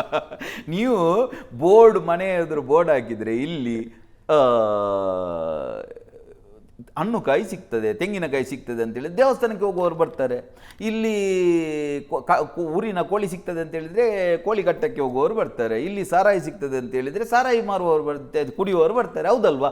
ನೀವು ಯಾವ ಬೋರ್ಡ್ ಹಾಕ್ತೀರಿ ಅಂಥ ಜನರು ನಿಮ್ಮ ಹತ್ರ ಅಟ್ರಾಕ್ಟ್ ಆಗ್ತಾರೆ. ನೀವು ಇಲ್ಲಿ ಕೂತ್ಕೊಂಡು ನನಗೆ ಯಾರೋ ಮಾಟ ಮಾಡಿದ್ದಾರೆ, ನನ್ನ ಸೊಸೆ ಬಂದ ನಂತರ ನನ್ನ ಮನೆ ಹೀಗೆ ಆಯಿತು, ನಾನು ದರಿದ್ರ, ನನಗೆ ಮಗಳು ಹುಟ್ಟಿದ ನಂತರ ದರಿದ್ರ ಅಂತ ಹೇಳಿದರೆ ಆ ದರಿದ್ರವೇ ಬರಲಿಕ್ಕೆ ಸ್ಟಾರ್ಟ್ ಆಗ್ತದೆ. ಇಲ್ಲ, ನಾನು ಆಕೆಯ ಸಂತಾನ, ನಾನು ಯೂನಿವರ್ಸಿನ ಅಂಶ, ನಾನು ಅಯಮಾತ್ಮ ಗುಡಾಕೇಶ ಸರ್ವಭೂತಾಶಯ ಸ್ಥಿತ, ಈ ರೀತಿ ಫೀಲಿಂಗ್ ಇಲ್ಲಿಂದ ಬಂದಾಗ, ಇಲ್ಲಿಂದ ಆ ವೈಬ್ರೇಷನ್ ಹೋದಾಗ ಯೂನಿವರ್ಸಿಂದ ಅದು ಮ್ಯಾನಿಫೆಸ್ಟೇಷನ್ ಆಗ್ತಾ ಹೋಗ್ತದೆ. ವೈಬ್ರೇಷನಿಂದ ಎನರ್ಜಿಯಿಂದ physical matter. Simple, but simple ಅರ್ಥ ಆಗೋದಿಲ್ಲ ನಮಗೆ, ಕಾಂಪ್ಲಿಕೇಟೆಡ್ ಮಾಡಬೇಕು.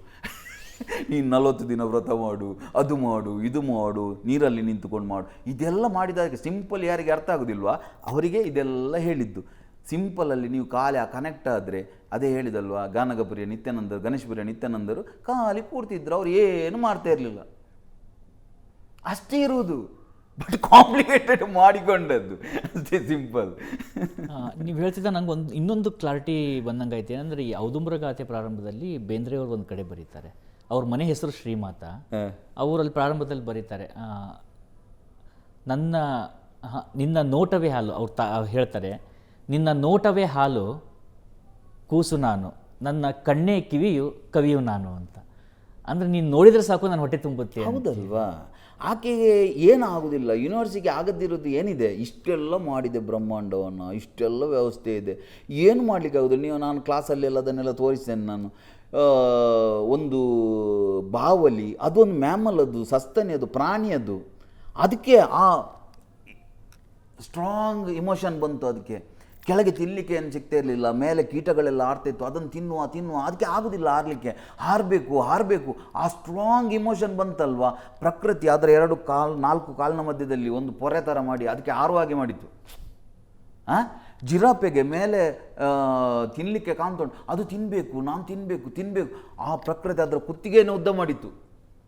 ಮಿಂಚು ಹುಳ, ಅದಕ್ಕೆ ಲೈಟ್ ಬರ್ತದೆ, ಯಾವುದೇ ಚಾರ್ಜಿಂಗ್ ಇಲ್ಲ, ಏನಿಲ್ಲ. ಎಲೆಕ್ಟ್ರಿಕ್ ಫಿಶ್ ಅಂತ ಇದೆ, ಅದು ಶಾಕ್ ಕೊಡ್ತದೆ, ಅದಕ್ಕೆ ಎಲ್ಲಿಂದ ಕರೆಂಟ್ ಬರ್ತದೆ. ಇನ್ನು ಸಿ ಹಾರ್ಸ್ ಅಂತ ಇದೆ, ಅದು ಬೇಕಾದಾಗ ಗಂಡು ಹೆಣ್ಣಾಗಿ ಬದಲಾಗ್ತದೆ, ಹೆಣ್ಣು ಗಂಡಾಗಿ ಬದಲಾಗ್ತದೆ. ದಟ್ ಮೀನ್ಸ್ ಏನಂತ ಹೇಳಿದರೆ, ಪ್ರಕೃತಿಗೆ ಯಾವುದು ಆಗುವುದಿಲ್ಲ ಅಂತಿಲ್ಲ, ನಾವು ಬ್ರ್ಯಾಂಡ್ ಮಾಡಿದ್ದೇವೆ.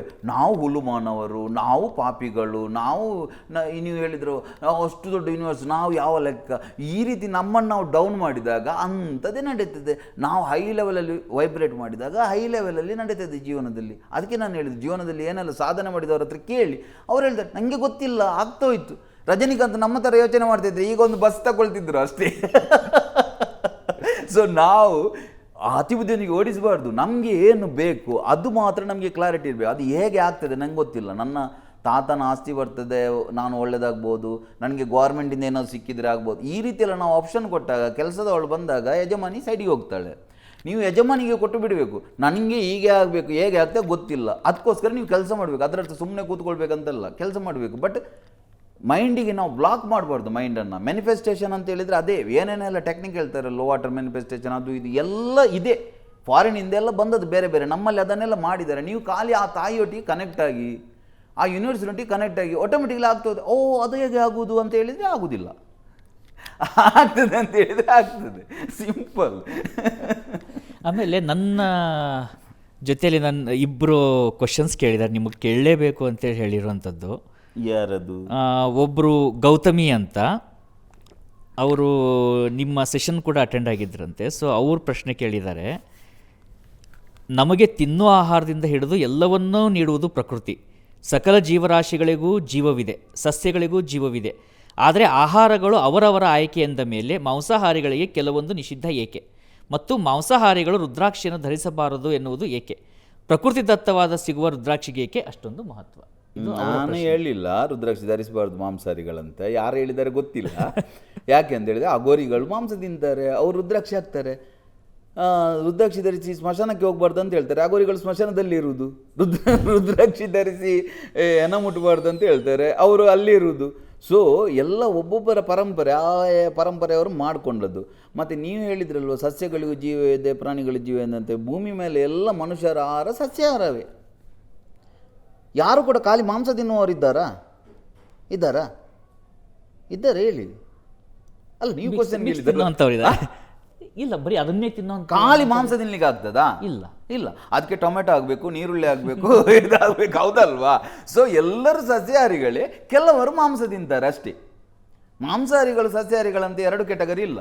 ಸೊ ನಮ್ಮಲ್ಲಿ ಇರುವುದೇನು ಗೊತ್ತಾ, ಸಾತ್ವಿಕ, ರಾಜಸಿಕ, ತಾಮಸಿಕ ಆಹಾರ ಅಂತ ಇದ್ದದ್ದು. ಸಸ್ಯಾಹಾರ, ವೆಜ್ ನಾನ್ ವೆಜ್ ಅಂತ ಸಿಸ್ಟಮ್ ಇರಲಿಲ್ಲ. ನೀವು ನಾನ್ ವೆಜ್ ಅಂತ ಹೇಳಿದರೆ ಹಾಲು ಕೂಡ ನಾನ್ ವೆಜ್ಜೇ, ಜೇನು ಕೂಡ ನಾನ್ ವೆಜ್ಜೇ, ಹೌದಲ್ವಾ? ಸೊ ಸಾತ್ವಿಕ, ರಾಜಸಿಕ, ತಾಮಸಿಕ ಆಹಾರ ನಮ್ಮ ಮನಸ್ಸಿನ ಮೇಲೆ ಯಾವ ಪ್ರಭಾವ ಇರುತ್ತೆ ಅದರದಲ್ಲಿ ಕೊಟ್ಟದ್ದು. ಮತ್ತು ನಾನ್ ವೆಜ್ ತಿನ್ನೋ ತಪ್ಪ ಸರಿಯಾ ಅಂತ ಕೇಳಿದರೆ ಅದು ಕಾಮನ್ ಸೆನ್ಸ್, ಅದು ಹೌದಲ್ವಾ? ಸೊ ಅದರಲ್ಲಿ ತಪ್ಪೇನಿಲ್ಲ. ಯಾಕೆಂದರೆ ಹಾಗಾದರೆ ಅದು ಕೂಡ ತಪ್ಪಾಗೋದಿಲ್ಲ, ಹೌದಲ್ವಾ? ಸೊ ತಿನ್ನಬೇಕಾ ತಿನ್ನಬಾರ್ದು ಅದು ನಾವು ಏನು ಹೇಳಲಿಕ್ಕೆ ಆಗೋದಿಲ್ಲ. ಅವರವರ ಕರ್ಮ ಅವರವರಿಗೆ, ಹೌದಲ್ವಾ? ಕರ್ಮ ಸಿದ್ಧಾಂತ ಏನು ಹೇಳುದು ಅಂತ ಹೇಳಿದರೆ, ಆತ್ಮನ ಪ್ರತಿಕೂಲಾನಿ ಪರೇಶಾನ್ನ ಸಮಾಚರೇ. ನಿಮಗೆ ಯಾವುದು ಇಷ್ಟ ಆಗೋದಿಲ್ವೋ ಅದನ್ನು ನೀವು ಬೇರೆಯವರಿಗೆ ಮಾಡಬೇಡಿ, ಸಿಂಪಲ್. ನೀವು ನಿಮ್ಮ ಮಕ್ಕಳಿಗೆ ಏನಾಗಬಾರ್ದಂತೆ, ನಿಮ್ಮ ಮಗಳದ್ದು ಕೈಯಿದ್ದು ಬೆರಳು ಕೂಡ ಸ್ವಲ್ಪ ಹೋಗೋದು, ಮತ್ತೊಂದು ಪ್ರಾಣಿ ತಲೆ ಕಡಿದು ಅಂತ ಹೇಳಿದರೆ ಅದಕ್ಕೆ ನೋವಾಗೋದಿಲ್ವಾ? ಸೊ ಇದು ಕರ್ಮದೇಶ ಆಯಿತು. ಹಾಗಾದರೆ ತರಕಾರಿ ಸಸ್ಯ ತಿನ್ನುವುದಿಲ್ಲ ಅಂತ ಕೇಳಿದರೆ ಸಸ್ಯ ತಿನ್ನಲೇಬೇಕಲ್ವ, ಬದುಕಬೇಡವಾ? ಹಾಗಾದರೆ ಅದಕ್ಕೆ ನೋವಾಗೋದಿಲ್ಲ ಅಂತೇಳಿ ಅದಕ್ಕೆ ನೋವು ಆಗೋದಿಲ್ಲ. ಜನರು ಅದೇ ಅರ್ಥ ಮಾಡ್ಕೊಳ್ಳೋದು. ಜೀವ ಇದೆ ಅಂತ ಹೇಳಿದರೆ, ನೋಡಿ ಈಗ ನಿಮಗೆ ಆಪರೇಷನ್ ಮಾಡ್ತಾ ಇರುವಾಗ ನಿಮಗೆ ಜೀವ ಇರೋದಿಲ್ವಾ, ಬಟ್ ನಿಮಗೆ ನೋವಾಗೋದಿಲ್ಲ. ನಿಮ್ಮ ಉಗುರಿಗೆ ಜೀವ ಇಲ್ವಾ, ಜೀವ ಇದೆ, ಬಟ್ ಅದು ಕಟ್ ಮಾಡಿದಾಗ ನೋವಾಗೋದಿಲ್ಲ. ನಿಮ್ಮ ಕೂದಲಿಗೆ ಜೀವ ಇಲ್ವಾ, ಜೀವ ಇದೆ, ಅದು ಬೆಳೀತದೆ, ಬಟ್ ಅದನ್ನು ಕಟ್ ಮಾಡಿದರೆ ನೋವಾಗೋದಿಲ್ಲ. ಈಗ ನಿಮ್ಮ ಕೂದಲನ್ನು ಕಟ್ ಮಾಡಿ ಯಾರಾದರೂ ತಿಂದರೆ, ನಿಮ್ಮ ಉಗುರನ್ನು ಕಟ್ ಮಾಡಿ ಯಾರಾದರೂ ತಿಂದರೆ ನಿಮಗೇನೋ ಸಮಸ್ಯೆ ಇದೆ? ಅದೇ ರೀತಿ ಸಸ್ಯವನ್ನು ಅದನ್ನು ಕಟ್ ಮಾಡಿದರೆ ಅದು ಬೆಳೆಯುತ್ತದೆ. ಕುರಿಯ ತಲೆ ಕಟ್ ಮಾಡಿದರೆ ಮತ್ತೆ ಬೆಳೆಯೋದಿಲ್ಲ. ಸೊ ಅದರಲ್ಲಿ ಕೂಡ ಕೆಲವು ರಿಸ್ಟ್ರಿಕ್ಷನ್ಸ್ ಇತ್ತು. ಗೆಡ್ಡೆ ಗೆಣಸು ತಿನ್ನಬಾರ್ದು, ಜೈನರಿಗೆಲ್ಲ ಗೆಡ್ಡೆ ತಿನ್ನಬಾರ್ದು, ಕ್ಯಾರೆಟ್ ತಿನ್ನಬಾರ್ದು. ಇದು ಯಾಕೆಂದರೆ ಗೆಡ್ಡೆ ತೆಗೆದಾಗ ಸಾಯ್ತದೆ ಗಿಡ. ನೀವು ಕಟ್ ಮಾಡಿ ಮತ್ತು ಫ್ರೂಟ್ಸ್ ಆಗೋದು, ಗಿಡದಲ್ಲಿ ಫ್ರೂಟ್ಸ್ ಆಗುವುದೇ ಅದೇ ಉದ್ದೇಶಕ್ಕೆ. ಯಾಕೆ ಅಂತ ಹೇಳಿದರೆ, ಗಿಡ ಒಂದು ಕಡೆಯಿಂದ ಒಂದು ಕಡೆಗೆ ಹೋಗುವುದಿಲ್ಲ. ಸೊ ಇಲ್ಲಿ ಒಂದು 100 ಮಾವಿನ ಹಣ್ಣು ಆದರೆ 100 ಮಾವಿನ ಹಣ್ಣು ಕೆಳಗೆ ಬಿದ್ದರೆ ಒಂದು ಮರದ ಅಡಿಯಲ್ಲಿ 100 ಮಾವಿನ ಹಣ್ಣು ಆಗ್ಲಿಕ್ಕೆ ಆಗ್ತದಾ? ಅಲ್ಲ, ನೀವು ಹೇಳಬೇಕು ಆಗ್ತದ ಅಂತ. ಇಲ್ಲ. ಹಾಗಾದರೆ ಏನು ಮಾಡಬೇಕು?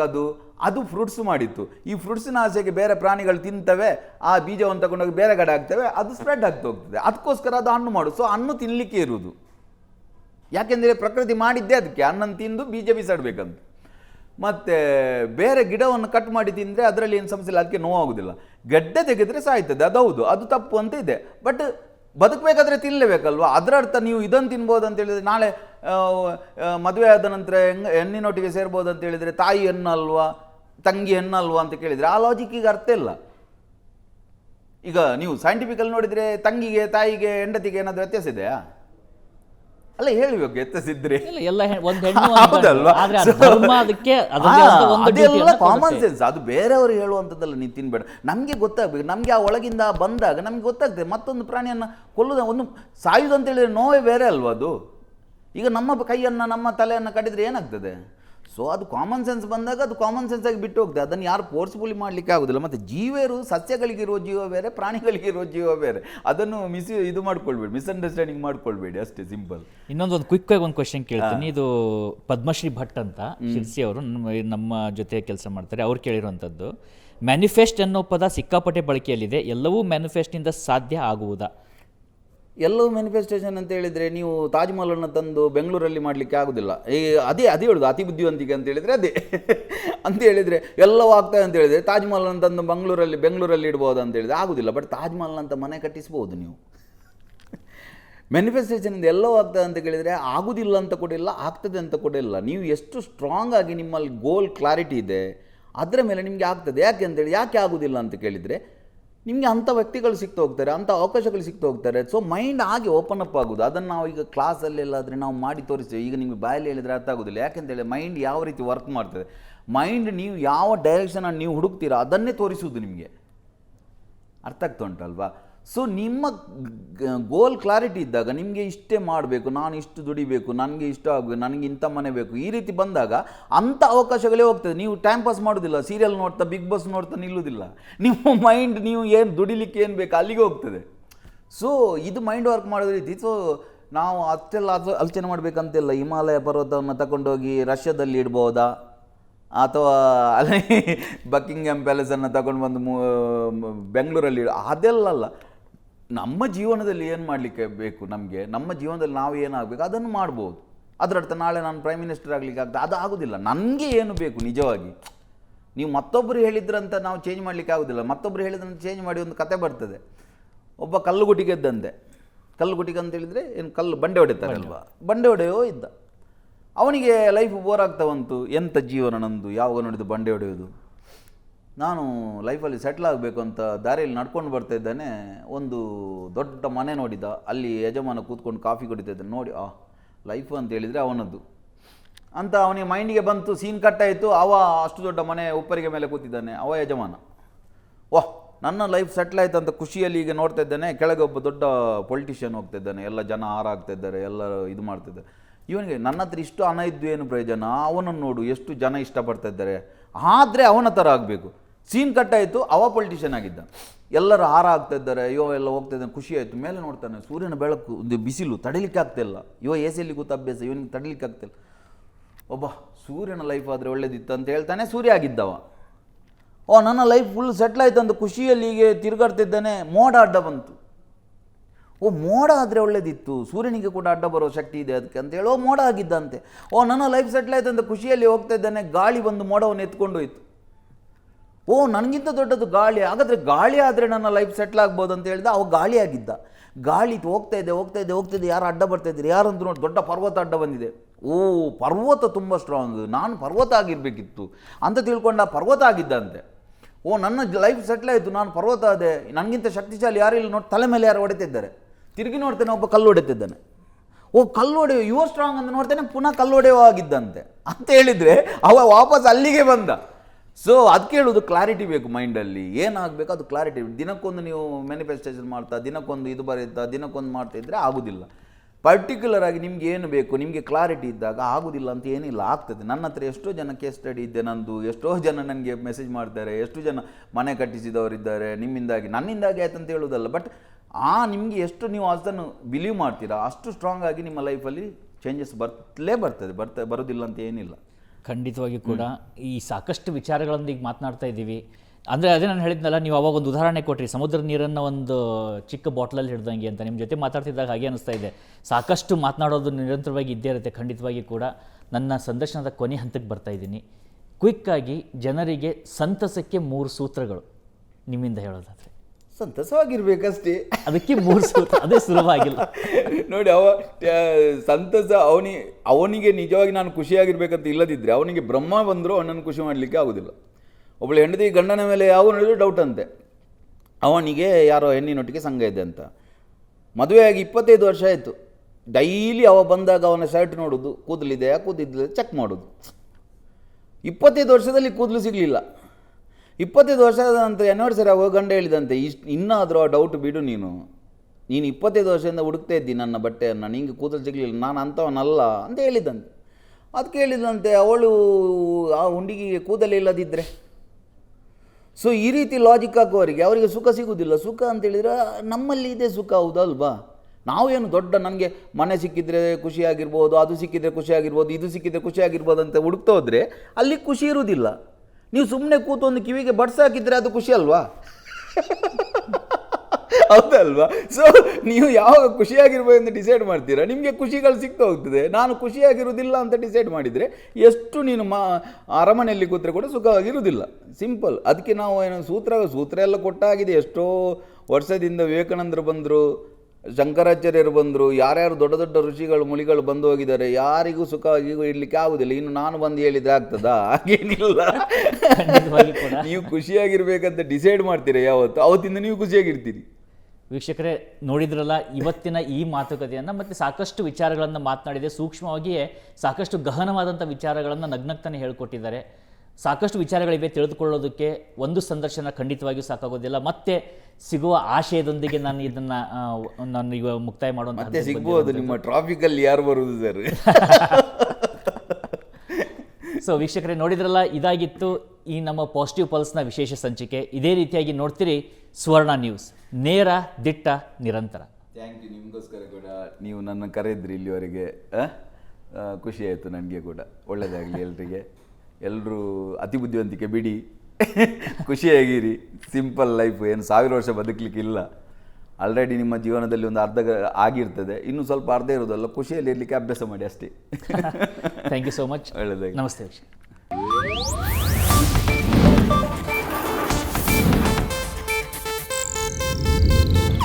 ಇದು ಏಷ್ಯಾನೆಟ್ ನ್ಯೂಸ್ ನೆಟ್ವರ್ಕ್ ಪ್ರಸ್ತುತಿ.